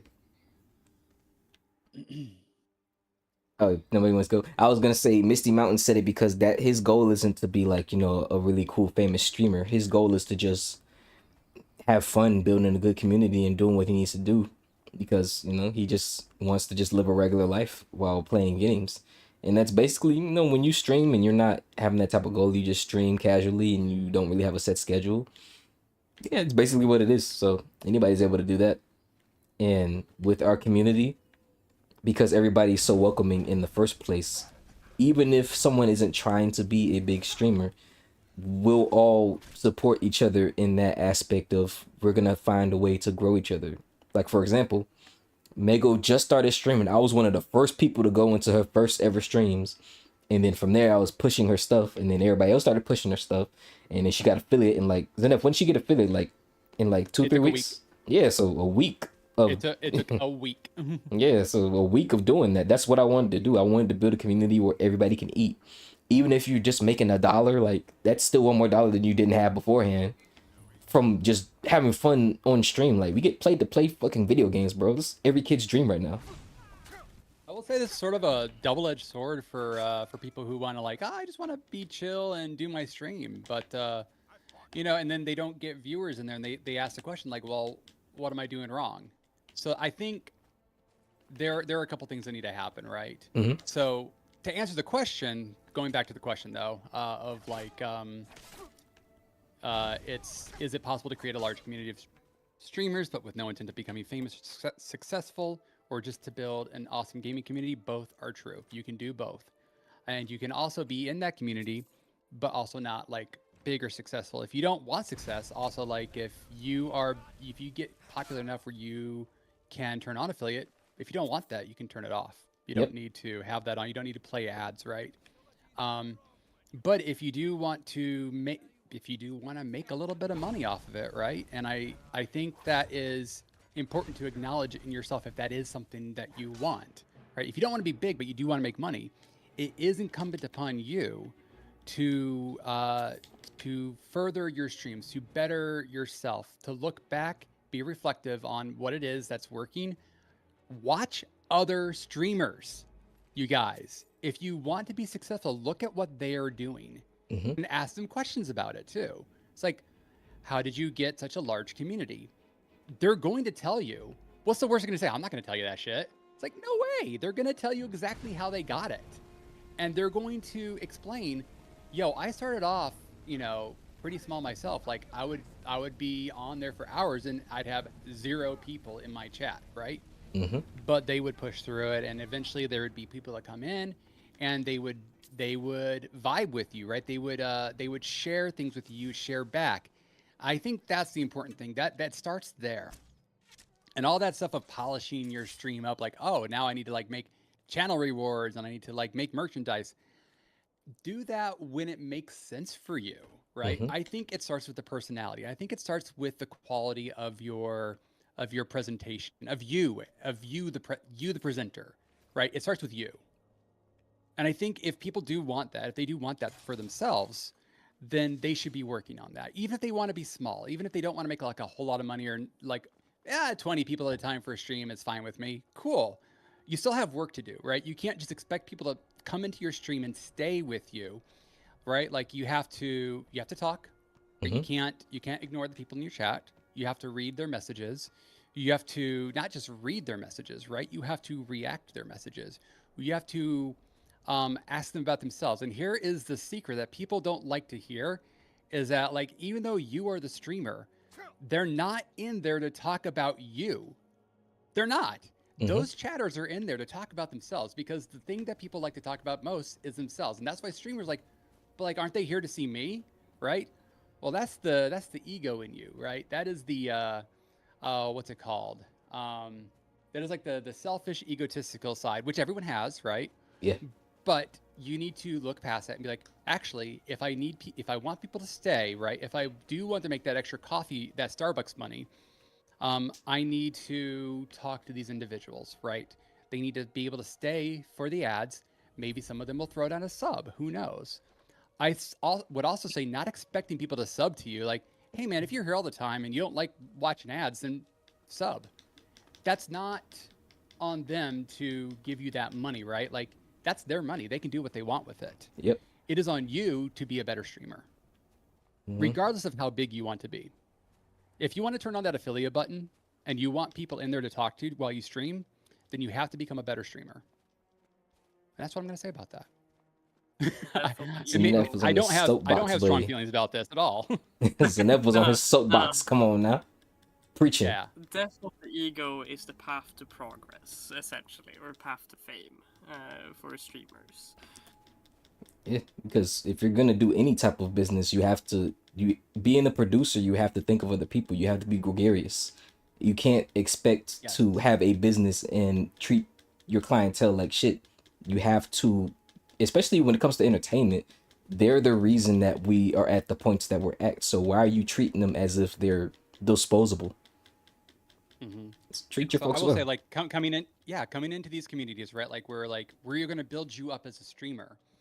That doesn't mean you don't have to do any work on yourself at all, right? Like, if you don't work on your stream, if you don't figure out how to, draw people in and keep the people that we are pushing towards you, then we're gonna stop pushing people toward you. Yep. We meaning, like, if you're in like a producer position, right? They're gonna start looking at the next person that comes in, like, you know what? Like, this person has been in the community for a few months. Right? They still consistently get like 0 to 3 people in their stream consistently. Let's start looking at other people who can maybe break that barrier of that personality barrier. It starts with the personality, I guess is what I'm trying to say. Like, it's always going to be that. That is how you build it. So the answer is yes. And the streamers who are in that community have to work on themselves. Always. Right? It doesn't mean you get kicked out of the community. It means that you do end up kind of on the sidelines, though. True. And if that's like a sad fact, like, I think this is real talk here, right? This is not me saying like, oh, if you suck at streaming, then get the fuck out. I'm not going to tell that to anybody, because I think, like, if you want this, you're going to work for it, and you're going to listen to my words, not get upset with them, or you get upset with them. That's, we talked about, we'll have haters, but if you do want to grow, you will cherry pick it, or you'll take all of it and you'll work on yourself. And that is what I am also doing. Like, that's why I go into so many different streams and I watch what they are doing, because I want to see what are they doing that is working for them. I ask the questions of, how long have you been streaming? That is like a basic question. Anyone wants to know, like, about that streamer, ask them how long they've been streaming. Ask them just basic clarifying questions about, like, how did you decide your brand? That kind of stuff is important too, because even if you're a small streamer, having a brand, having something recognizable about you is important. And I will tell you, Zenith, at this point, still does not have a brand. I'm still working on it. But I know that I need one. Unlike Malik, who knows himself so well, maybe I'm speaking out of turn here, but I feel like he knows his brand. Yep. So there you go, right? Sometimes you already know your brand going into it, but you still got to work on the personality. We got a question from Yoshimono. Yeah, I'm actually pretty much done with all that, but you can, if you want to see that, Malik, he's in the chat if you want to ask read his question. Yeah, I got you. In your opinion, which reasons to start streaming tend to lead you to the most success, and what motivated y'all to start? So for me, the reason I started streaming is because I was watching my favorite streamers stream, and I was like, I can do that. And so I did it, and I didn't make any excuses. I didn't have the equipment, or none of the anything they had. They had everything. They had all the fancy text overlays. mic quality, OBS. I didn't have none of that, nor did I know what it was. But I was like, I'm going to figure this out because I'm going to start with what I got because eventually I'm going to get the knowledge and the materials to be a great streamer like my favorite streamers. And also just, just I really enjoy playing games and talking to folks, man. Like I enjoy having wonderful conversations with wonderful people because life is about people. I recognize that, and I recognize that as one of the strongest ways to build anything is that you need to be a people person because it's all about the relationships that you build of all kinds, platonic, romantic, professional, business coworker, work coworker. You have to be a people person in anything you do in life, especially if you want to start a business. You have to think of other people. So yeah, it's just fun. So yeah, that's the main reason I feel like I can do it, and it's a lot of fun, and I enjoy talking to people, which is why I do it. And it wasn't easy. I recognized that it wasn't going to be easy, and I don't know. That's part of the reason why I'm doing these hard ass bosses. I like a challenge. It's just something about when I defeat something that's someone says is impossible. Maybe it's ego, maybe it's pride, but I just feel 10 times better when I actually do it.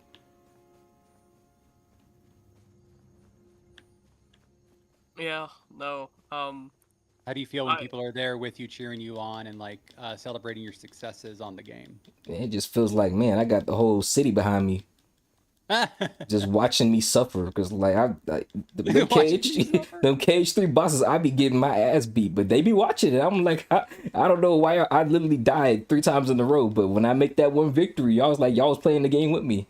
Let's cheer it on. Come on now. So I love it, man. It's bonding with people, and it's kind of weird and sad to say, strangers will be some of the best people to get whatever it is in life versus the people that you've known all your life. And knowing that, it makes me treat them well because I've gotten so much from people. I've never, anybody listening, I haven't met any of these folks in real life yet, and we have such a great relationship. None of these folks I've met in real life, and I have great relationships with them. So it's important to treat strangers well. Strangers will be the reason you have money in your pocket, that you'll have more experiences, that you'll have everything you need. Kindness costs nothing. Just gonna put that out there. Absolutely nothing. It's free. Yep. Doesn't matter who you're talking to, like even to your haters. I also do YouTube. I've been doing YouTube for almost a year now. Yeah, so like 9 months. And I got my first hater like a few months ago. And my first instinct, right, was like, man, why is this person saying this shit? Why are they reposting my videos and saying shit about them? And then I'm like, wait a minute. This is like free publicity. Like, and they're like some of my most viewed videos too, which is kind of cool. Like, we're not just talking like a couple, dozen views as like small YouTubers see. These are like hundreds of views now, right? I'm like, oh, like people are watching this. Like, I get like comments like, man, I used your video to walk through this level. I'm like, dang, right? But like this guy comes in, he's like, oh, this guy's in it. He sucks at everything. Like he's so bad. And yes, like okay, like that's great. And so I thanked him. I said, thank you for making this video. Thank you for saying these things. It's I just really appreciate that you watched my stuff. And at first he's like, huh? Are you not like mad at like what I wrote? I'm like, no, like why would I be mad? Like real talk, I'm not, right? It's free. Like you have to look at it this way. Like it's free publicity. This is also your authentic voice that you are putting out there. You think that this is very important to say. And so you've said it, and you have started making your own YouTube career now too. And he's like, oh, damn. He ended up getting reported by someone else, though, and he got his videos removed for harassment. But it was still a really good exchange that he and I had. How the turns have tabled.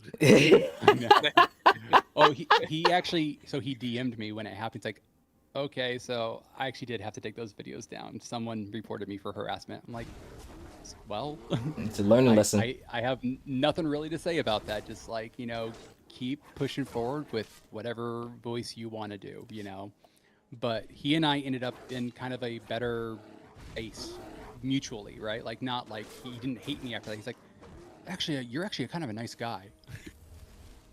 Mm-hmm. I was And just that's the talking shit thing. about you because publicity.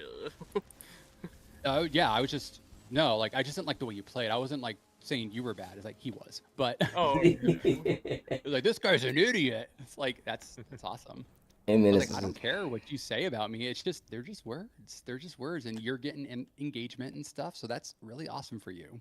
yeah, and it's also the type of culture that we live in with the internet, man. People are just It is. it's freaking it's a sick place on the internet sometimes because people just naturally go towards being negative, picking, laughing, poking at folks.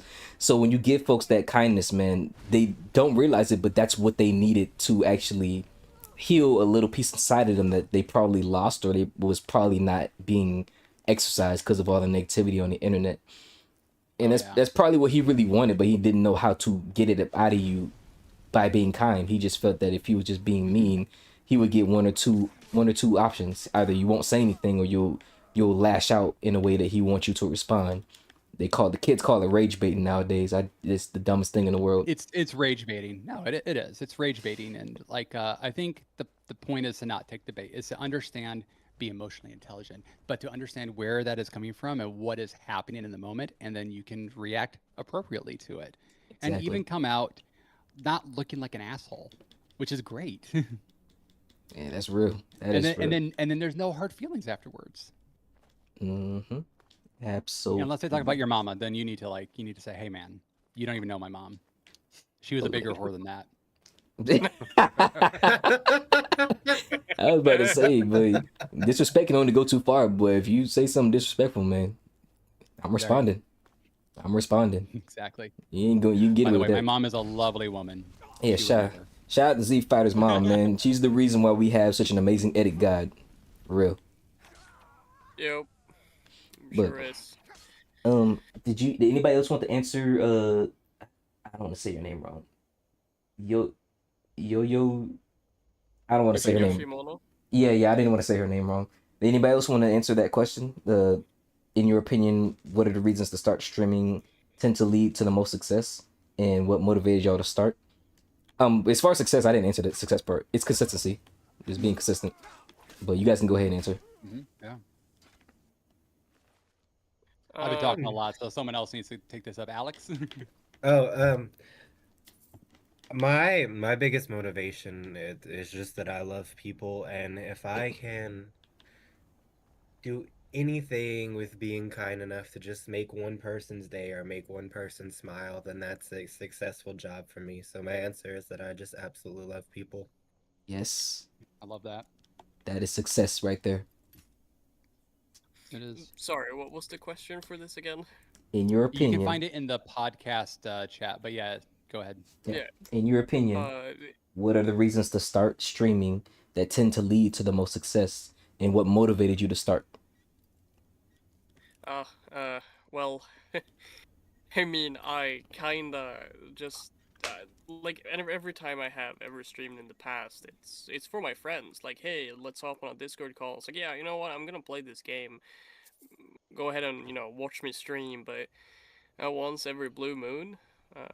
But now the past like 2 3 days and playing with Witty, I've just been like, yeah, why not stream? Because everyone is like yelling at me to stream. Like, oh, okay, well if you say so, like.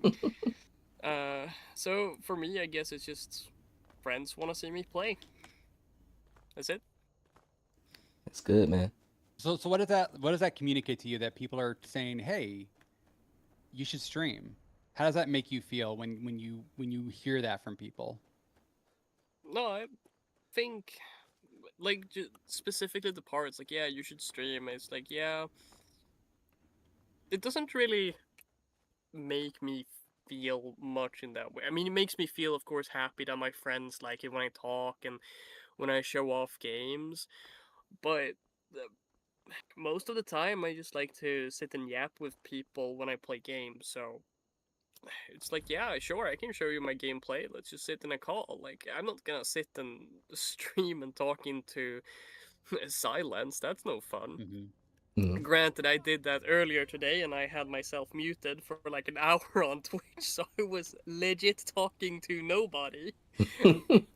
But as soon as I unmuted, I went from like 1 or 2 people to 5 and 6. So yeah, I suppose I'm grateful that my friends like me talking and yapping when I game. Absolutely, man.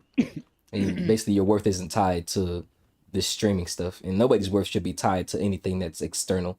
Should be tied to something that's actually going to satisfy you internally.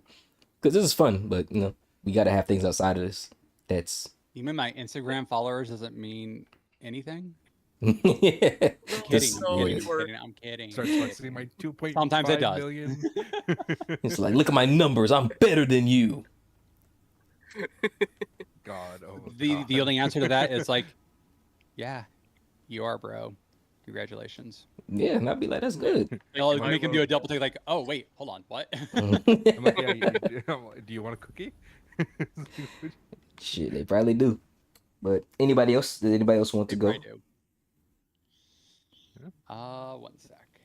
Oh, that alarm went off. Let's see. And don't worry, it's nothing. It's like it's something else. Okay. It's just it's meds. Take I'm your good. meds. I did actually. Meds, people. I take took your it before the pills. alarm. Oh, okay. Yeah, he's ahead of the alarm. He plays chess out here, but he's ahead of that alarm. I'm ahead. You stay ready. You don't have to get ready. Exactly. To answer the question, let's see. Who else hasn't talked? Have we heard from Pyro on this one yet? Nope. No, no, I haven't. But if you want to say something, go ahead. I've always got something to say. That's why I'm like, who? Someone else has got to talk. It's just pushing that one for you. Talk, go. No, so if you don't, yeah, I'm not gonna like, you know, No, you're good. anything, that's fine, man. No, I got started because my friend talks and he was streaming and I was like, I kind of want to do it. I've been thinking about it for like a long time. And like the first game we streamed together was Stranded Deep, which is a fantastic game, and I hear they're making a second one, and I'm excited for it. Yeah, no, sometimes it's just a little nudge. So it's like even thinking about it. Someone says, "Oh yeah, you should stream." It's like, okay, sure, maybe.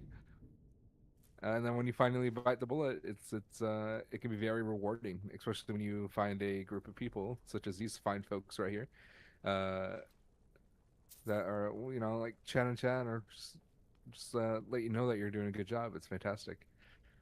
I was gonna say something else and I completely forgot what it was, but yeah. It'll come back to you. Oh, yeah, I totally agree that it can be so rewarding. Like, I've been getting these Twitch summaries, and usually it's like, oh yeah, whatever. I had like 1, 2 people who were sitting in call with me when I was streaming. Now it's like, yeah, you had like 9 people popping in at some point. And I'm like, yeah, that actually feels good, Like, Yeah. I'm presenting myself in a good way, Like, yeah. Hell For yeah. sure. No, that's yeah. Hell. That's it. Hell yeah. Yeah. No. I would say it does feel good. I think that good feeling of like people motivating each other to stream does, it does have an effect. It has a profound effect on people who are just getting started. And I think there is a little bit of self-motivation that needs to happen, a little bit of learning that needs to happen on streaming etiquette and how to deal with empty rooms, right? But once you get over that hurdle, right, and that is a hurdle, you have to learn that, then it becomes so much better and so much easier to start your stream up. Realize, hey, if people show up, cool. If not, also cool. Because if you build it, they will come. That means you have to build it, though. Yep. I started off, Malik knows this, I started off doing editing streams because I do editing for a project called One Pace. And so I was showing off some of the cool stuff that we were doing with that project. And I made my own Twitch account and stuff for it. And I was getting pretty consistently people coming in every day, every time I streamed. But that was for another server. That was for a server with like quarter million people who were, or like you know, quite a few people who are active in the server, I would say. So like if you go live on something like that and there's like thousands of people who see that you go live and even like 50 of them tune in, you're going to get a pretty good audience right away. So you're going to learn how to stream very quickly. And even then, like my first stream, and Malik, he mentioned this with his own first stream. It was like bare bones. I was still like putting stuff together, like, okay, how do I use OBS? It was super silly, but they wanted to see the content that we did out there. And this was like ad-free stuff. This was, we're not gonna turn on affiliate for any of this. So we did that for a bit. And then at some point, I'm just, something happened. I'm not gonna get too far into it, but I made the decision that we could not stream my editing on there anymore. Like we were going to put that aside for that channel. I'm like, well, what do I do with my channel now, right? Do I turn it into a gaming channel? Because I do like the game. Like, okay, well, I can turn it into a gaming channel. I can actually turn on affiliates since I am eligible for it, but I will not advertise to the people I was advertising before. I'm going to start fresh, right? More or less. And it was like almost, I would say, 3 or 4 months later, after I did my final editing stream, that I went back on and started streaming again. I don't know, how long was it, Malik? How long was it since you last saw me go live? Yeah, it was around that time, about like Yeah. 2-3 months. Yeah, so I came back. I was mainly just making gaming stuff for YouTube, and I'm like, oh, I could also go on Twitch and make gaming content there, and also put it on YouTube. So like, I'm like, I can do both. Do both at the same time, like two birds, one stone sort of situation. And so that's when I started doing that. And it's funny because you'd think like, oh yeah, if you have a YouTube following, wouldn't they follow you over to Twitch? That is not true because those are YouTube viewers. YouTube viewers are not Twitch viewers. They don't care what you do on Twitch. You still have to build from scratch on Twitch. Yep. Right? This whole idea of like, oh, have multiple platforms and you're going to have crossovers from each. Like, I think only one person from YouTube came over. We ended up actually banning him. That is a totally fair and valid option that you should not be afraid to do sometimes. Always. Yeah. Always. Yeah, banning people is very important. But yeah, that's how I got started. And the thing that kind of kept me motivated was my very first stream with a game was Silksong. I'm like, okay, I got this new game. I can start streaming it. And Malik was there my very first stream. And he was super chill and cool. And I got to know him from there. And then he was in subsequent streams too. I'm like, okay, I can keep doing this, sure. And I did. And then more and more people, and he introduced me to the community. And so that's how I ended up here was, really, I got my start with the Witty community, with Witty and with Lonesome Malik. Yep. Because life is about people. Truly is. Cool, man. I likes that. Pyro, did you say your stuff was stream or no? Yep. Okay, you said it. All right, cool. I want to make sure Eric got everybody. All right, this is our last question for Z stream. So we're getting close to our 2-hour mark. Cheating in relationships. Are there any reasons as to why and how it can become acceptable? I will go last. I'd like to start. Not because I necessarily have a lot to say, but the definition of cheating in a relationship can, of course, be different for everyone. But I think it's important to have a line where cheating is when you're doing something you were not allowed to do. Like if there's no agreement upon it, or if there's an agreement to do not that thing. Because I know a lot of people can see other things, even though it wouldn't be cheating because it's allowed, as cheating. But yeah, with that said, I'm willing to let the floor go. Hear someone else's thoughts. Mm-hmm. Excuse me. Should I just get my thing out of the way on this one? Hell yeah, fire away, dog. All right. There are different forms of cheating, just like our elf friend over here says. There is obviously the adulterous cheating if you are in a marriage and you're committing adultery. If you're in a committed relationship, boyfriend, girlfriend, you can also cheat, by seeing another person. If it's a monogamous relationship, right? If but there's also emotional cheating, and I think all of that, while it's wrong, emotional cheating happens subconsciously sometimes, and Yep. so I think it should be dealt with less severity and case by case. Yeah, I agree. Even online relationships with people of the opposite or same sex, right?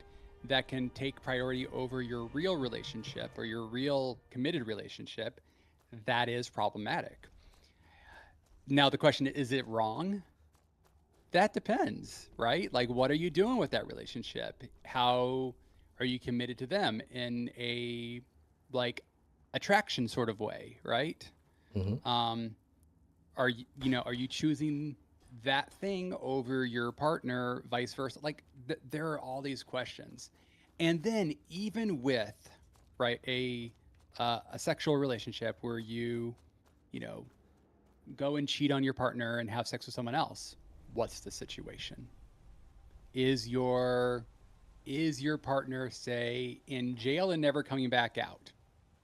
I think you can safely say that's probably okay. Maybe it depends, right? Yeah. So just like, and and I think it comes back to accountability.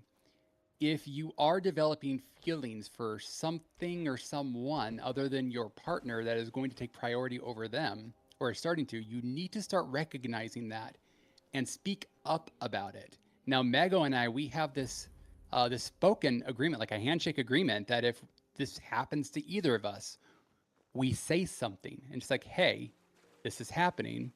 What do we do about it? Mm-hmm. And the reason people don't say anything about it, right, is because they're afraid, oh man, it's going to my partner's opinion of me is going to go down or lower, right? Or we're going to start growing apart because I started developing feelings for something else. Not necessarily, right? If you're already in a strong relationship that has a strong foundation, right, and you are emotionally mature and intelligent enough to actually bring this shit up, then then you can work through it. And both people have to want to make that relationship that you're still in work. If you are developing feelings for someone and you're like, I don't know if I can still be in this relationship because I'm liking this other one so much better, you still need to be upfront with that, because that way it doesn't come as a shock to the other person when they find out like it's some secret, right? Mm-hmm. Then you can start separating more naturally. You can start being like, okay, well, here's what we need to do. You can start talking through it. It doesn't mean that it's not going to hurt. It doesn't mean that there's not going to be tears, right? It doesn't mean that it won't split families. It just means that, now I've gone on a whole thing about this, but like, yeah, it doesn't mean it's wrong that you were cheating, right? You you you went about it in a more healthy way that helped the old relationship die down more naturally, rather than suddenly and disruptively. Mm-hmm. I hope that makes sense. Yeah, for me at least, totally. Yeah. So it's a yes to like a very topical basic overview of that question, but it's also a no, because sometimes cheating happens, right? Before you even expect it to. Like you're let's say, and it doesn't have to start off sexually. It can be like you're noticing that like at work, you and another coworker, you're starting to like, you really get along, you're starting to vibe, and then you end up going to lunches together, right? Start recognizing that in yourself, that, oh my God, I might be developing feelings for this person. You need to be able to bring that up to your current partner. It's like, hey, these lunches, I don't think they're innocent. I don't think they're not work related. We're just hanging out. they're of the opposite sex or not, right? And I am developing more than friendship feelings for them. Then your partner, how they react to that, because you were the emotionally responsible one to bring this up, right? Before you acted on it in a way that is like irreparable, right? Then they'd be like, cool, they can fly off the handle. It's still not a big deal, but they'll feel like it is. And that's their choice, right? But I think that you have still done it correctly to have brought it up and be like, hey, I feel like this is going down a path and I need to tell you about this path. Right. Yeah. That having to bring up emotional differences. Like I've had those kinds of thing happen because, well, as a lot of people know, I'm a very open polyamorous person, and I have dated a lot of people at the same time sometimes, and sometimes it's lesser. But the journey to become polyamorous, my god, was that rough, because you step on the thinnest of spider silk, especially when like when you are with someone and you're like, well, shit, this is not working this way. I would like to change it, and the person agrees because they don't want to leave and you don't want to leave either. And you step on this spider silk of like, Mm-hmm. here's what I'm doing, and here's what, like, this is what we agreed to that I can't do, and here's what I'm doing. And Mm-hmm. for me, at least, my first time, that person ended up being very toxic and trying to manipulate me, and then also giving me like saying, yeah, no, you absolutely can't be with that person, then I will leave, but then never leaving. And I just, I was stuck in the middle. It was between two vices, or whatever the saying is. And I wouldn't say I was cheating, but from another perspective, maybe I was, because that person didn't agree to it anymore, even though we had established something, and I had then established something else upon those grounds. It's it's very rough sometimes to draw lines between, especially when it comes to emotional cheating, like you mentioned, CNF. I've, of course, learned a lot, read, watched, listened to certified therapists, and everything. And it's such a complicated topic. I don't think plain cheating is all right. I don't think if I would say to someone, yeah, well, we are exclusive, I'm not gonna go Yeah. do ABC, and then I go and do it, that's just bad. At that point, just why? There's not really any excuse. Right. But it can be way more blurry, and it's also dependent on your communication. Like, if one person doesn't state their boundaries and you're like, okay, is this boundary okay? And then they go, yeah, but in fact it isn't, you can't be to blame for that, according to me at least. Um, yeah, that's what I had in response. Shit, good shit. Pyro. I don't really have anything out on this. I think everything was well said so far. All right. All right. Nice, at least I for see me. Yoshi is also typing, so Okay. probably a question or something. But I think he fell asleep on his keyboard. Ah. We're Oh, so man. boring, guys. We're so boring. For me, when it comes to cheating, like, yeah, you guys said a lot of things that just it's important to think about.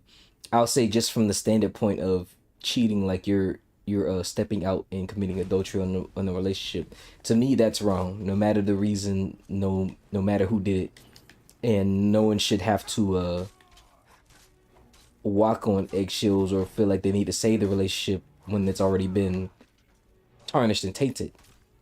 My thing is that if you feel like you have strong feelings for someone that you feel is a lot stronger than the current person you're with, say that person to trouble and just break up with them and go be with that other person.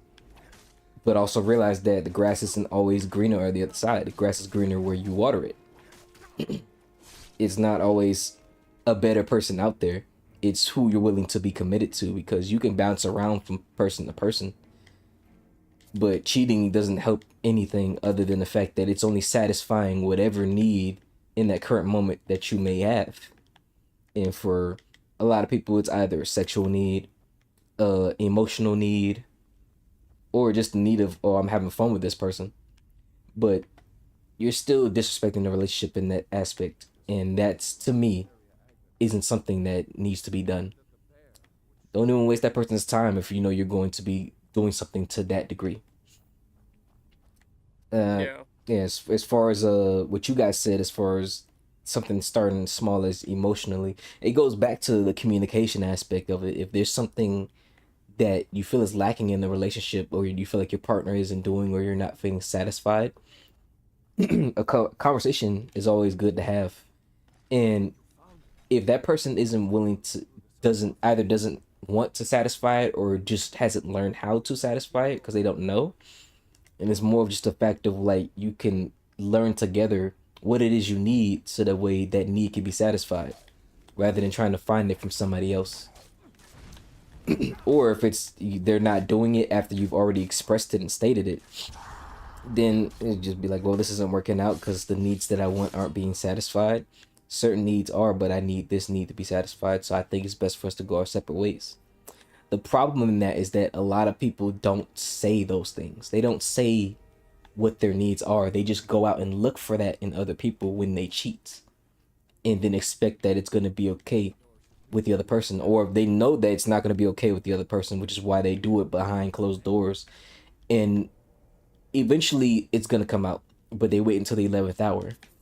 And a lot of people don't want to feel like they're the bad guy because they play with this person's emotions, essentially. So that's why I say from the get-go, if you know you don't want to be with that person, just leave them. Or if you know you're going to have feelings for someone else, and you're developing feelings for someone else, and you know that in the future it may get stronger because it's already cheating in the fact that you're doing something with the person in that you should be doing with your partner in a relationship, it's better to just not hurt that person's feelings anymore and just move on from that and not waste their time anymore. And that's my opinion on cheating. I like that you say that if you recognize it, but you know your current partner can't handle that kind of talk, like hey, like I'm starting to develop feelings, then yeah, you probably do need to break up with them if you feel like the grass is greener on that other side. Yeah. I've had to do that before. Yep. But that's it. Yoshimono put words to what I was trying to say in the beginning, is that well, no, quoting what they said in chat was, well, whether you were Jol or poly on monogamous cheating, cheating implies that you are breaking the established rules, and by that metric is never okay. For the fact that we're talking about violating agreed upon guidelines. And I think that is really well said. Like, if something is agreed upon and you're breaking that, that's cheating, and that's not okay. Yep. Yep. Said a mouthful, man. I agree. Yep. Don't establish Anyone ever rules. have that? Anyone ever have that happen where they have been on the receiving end of a cheating partner? Oh yeah. Yeah. Go ahead. Yeah. Okay. Yeah. There was this my ex that treated my relationship and one of my current partners very badly after we broke up, and we like. I can't say I'm taking the high road, but I'm not shit talking them. But a lot of people in my current circles just very much dislike them. But during closer to the end of our relationship, because we agreed that we both met and we were like, yeah, we're both polyamorous, we both want to do this and that, and we had an established ruling, which was essentially just we're do whatever we want, but we have to have communication, and we have to have like protected sex. So we make sure to not spread any diseases and stuff. Like pretty casual.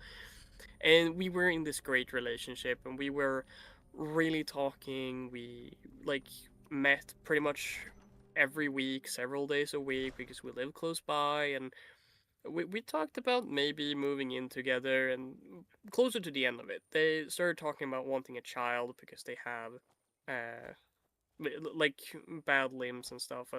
Don't remember the name of the thing, but they wanted a child early so they could enjoy being young with a child. Yeah. And I was like, yeah, no, I don't want it because I have a lot of dreams, and if I want to continue studying like I was during back then, I can't be a father. Like, I'm not really sure I want to be in general. And at that point, they kind of just stopped talking to me. And the thing that had been happening about a month or two before is that I had met this guy on like on a dating app, and they were hitting it off, and I was like, yeah, that's cool, and I hope you enjoy it, but like tell me about it. Is it nice? Is he nice? I never got to know anything. There was like no communication.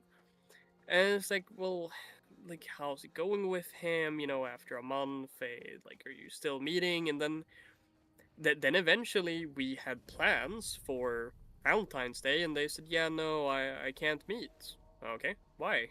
Yeah, I went to this guy instead. Like, but we planned this like 3 months back, and you met this guy like a month or two ago.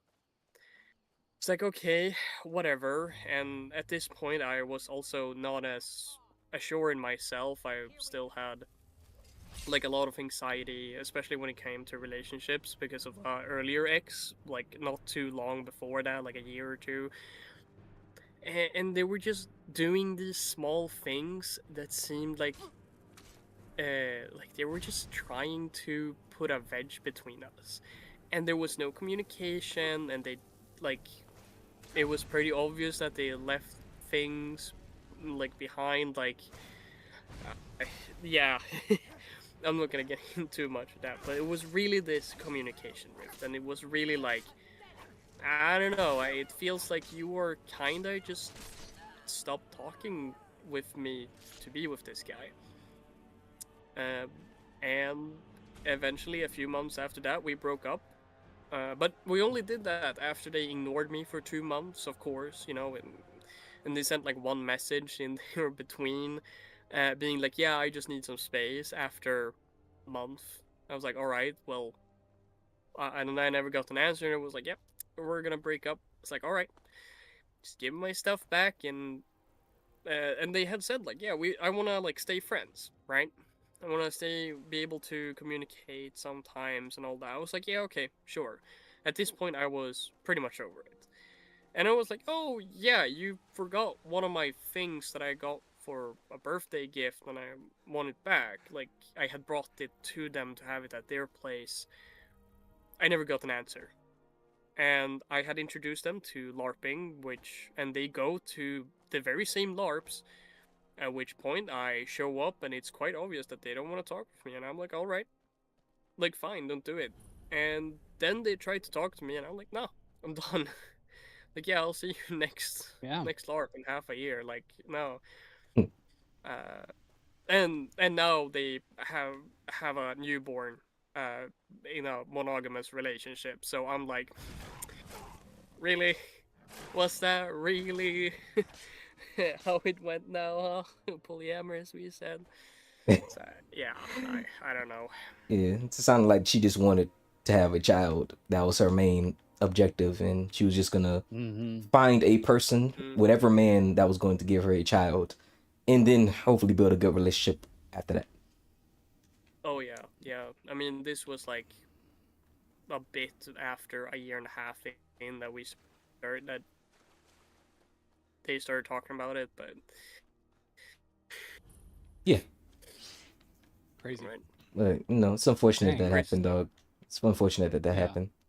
I'll just say my piece because we got 2 minutes until our 2 hour mark. Then we can say our goodbyes and say our final words and stuff. But yeah, the ex that I had like 3 years ago, she was, man, looking back, I don't even know why I got with this lady, but she was very disrespectful and said a lot of like messed up things. but she was also very overly sensitive. She would be disrespectful, but then if there was an ounce of what she felt was disrespect, she couldn't handle it back. And I remember we had a conversation where she was talking about, would you take somebody back if they cheated on you? I was like, no, cheating is wrong no matter who does it, no matter the reason. She was like, dang, you wouldn't even try to talk about it or anything? Like, it would depend on what you did if you had cheated on me. I was like, no, you should break up with me if I cheat on you, because that's wrong. I'm disrespecting the relationship. We chose to be in a monogamous relationship, so no, I'm never going to cheat on you. And if I do, I'm going to be man enough to tell you. I would hope that you're woman enough to tell me. And this is not the caliber of every woman, but the caliber of what she was, and the caliber of a lot of women that I've known. She was already talking to someone else when we were having problems, but she didn't let me know, because as soon as she orchestrated us breaking up by starting an argument and then like hanging up the phone. And when I was trying to get in contact with her, she was like, well, we need to just go our separate ways.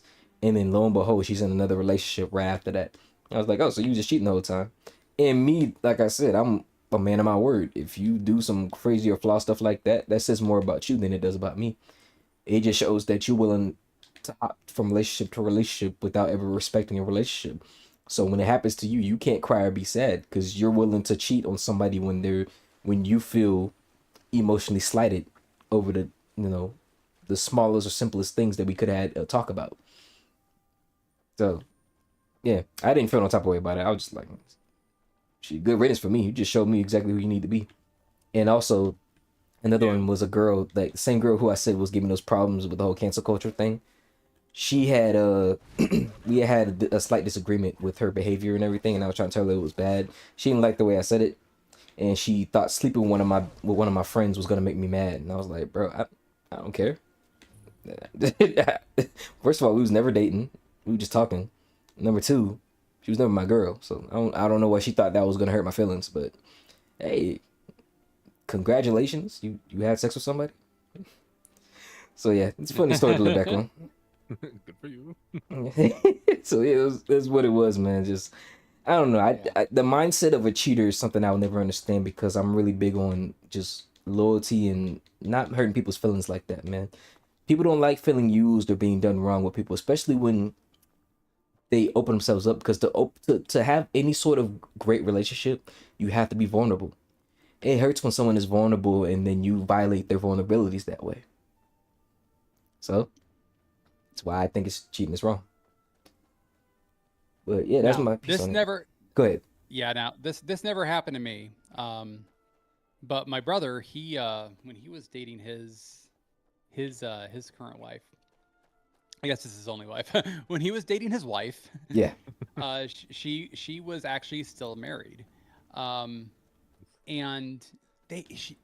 she had separated from her ex and stuff, right? Mm-hmm. But he was also a Marine, and so was she. And so he filed a UCMJ report on them, and he had to go defend himself. He had to go, get a military lawyer and everything to basically swat down the allegations, because there is actually a rule in the military, and it's such an old-fashioned rule, but there is a no adultery rule. So if you are legally married to someone, you cannot go and have a relationship with someone else. Oh my God. And because the divorce was not final, I know, it's so fucking petty, right? This guy was pulling all kinds of shit too. Like, they were about to PCS to Japan, and he kidnapped their son before they could get on the plane to Japan with everybody. Like, all their shit had been moved to Japan already, and the kid.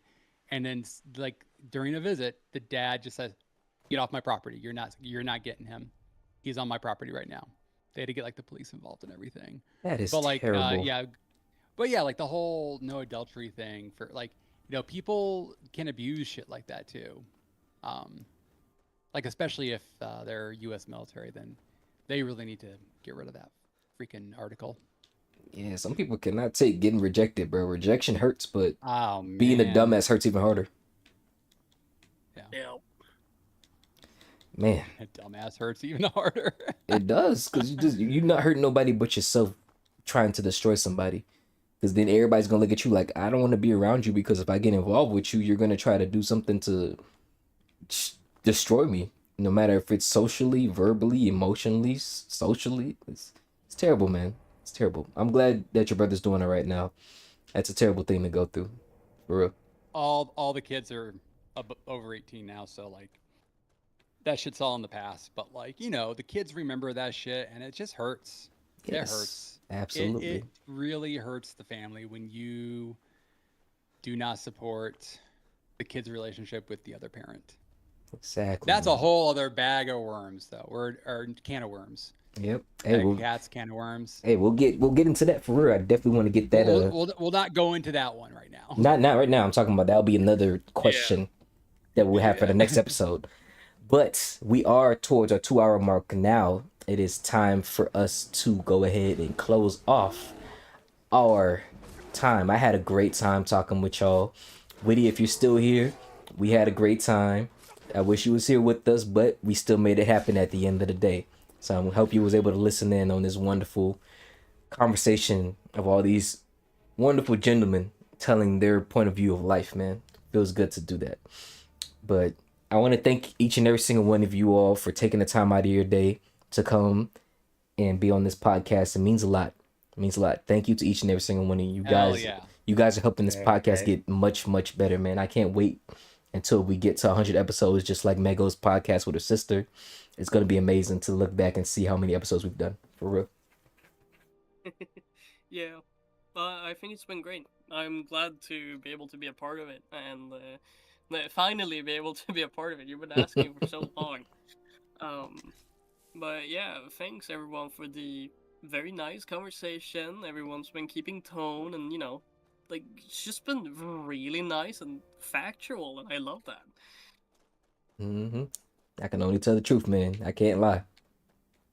Yeah. Zanef, Pyro, Well- anything you guys want to say? I mean, Elf, like, I like that you mentioned keeping tone. It starts with being respectful of one another and keeping a good space for these kinds of conversations. And a shout out to Malik and to Witty for fostering that. Yeah, definitely.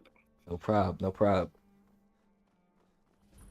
Just glad to be invited once again and had a fun time and conversate with everyone. Hell right. Hell right. Hopefully we'll get some new people on for the following couple months.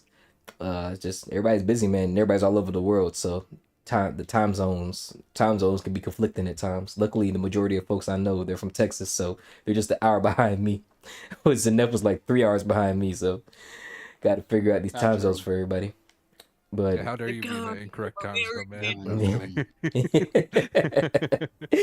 but yes, man, it feels good. It feels good. Thank you all so much. Thank you to Thank you. Thanks. how do you say her name? Yoshinoko? Or his name? I hope I'm not saying Yoshimono. Yoshimono. Yeah, Yoshimono. Thank you to Yoshimono for your questions. Yoshi! Means a lot for you contributing to the podcast. Hopefully we can have you on for the next one. And for everybody here who's listening, thank you once again for supporting it. Your viewership is very important and I appreciate it. We're gonna go ahead and head out. Have a good time. What you guys got planned for the rest of the day? I'll I'm gonna go probably eat. head on into Raymond. the gaming with friends and stream some Borderlands or chill at least. Malik has my day planned out, so I'm still hanging with him. Hell yeah, we got D&D, buddy. Let's do it. We got D&D. Hell yeah, I love to see that. I love to Got see that. Especially that D. that. Got that deacon dinner. Hell yeah. But yes, I'm gonna go ahead and head out, guys. Thank you all so much for coming through on the stream. Thank you guys so much for coming through on the podcast. I will see you all on the next episode. We'll Yeah. see you. Thank you for the invitation once again. Thank you. We'll see you then. Bye. Peace out, guys. Bye. What a good podcast, man. What a good podcast. And as for folks who are here, shit. I feel like I'm getting sick, but I'm trying my hardest to fight it. We're gonna go ahead and raid out to somebody else. Scarn's live. Trials live. Hell yeah, Trials live. Royal Hennessy is live. The Rooter's live. Let's give Royal some love, man. Royal only has that one viewer in there. We're gonna give him some love for real. I ain't gonna do no outro for this one, man. I'm just gonna go ahead and head out from here. So peace out to everybody who's in the chat.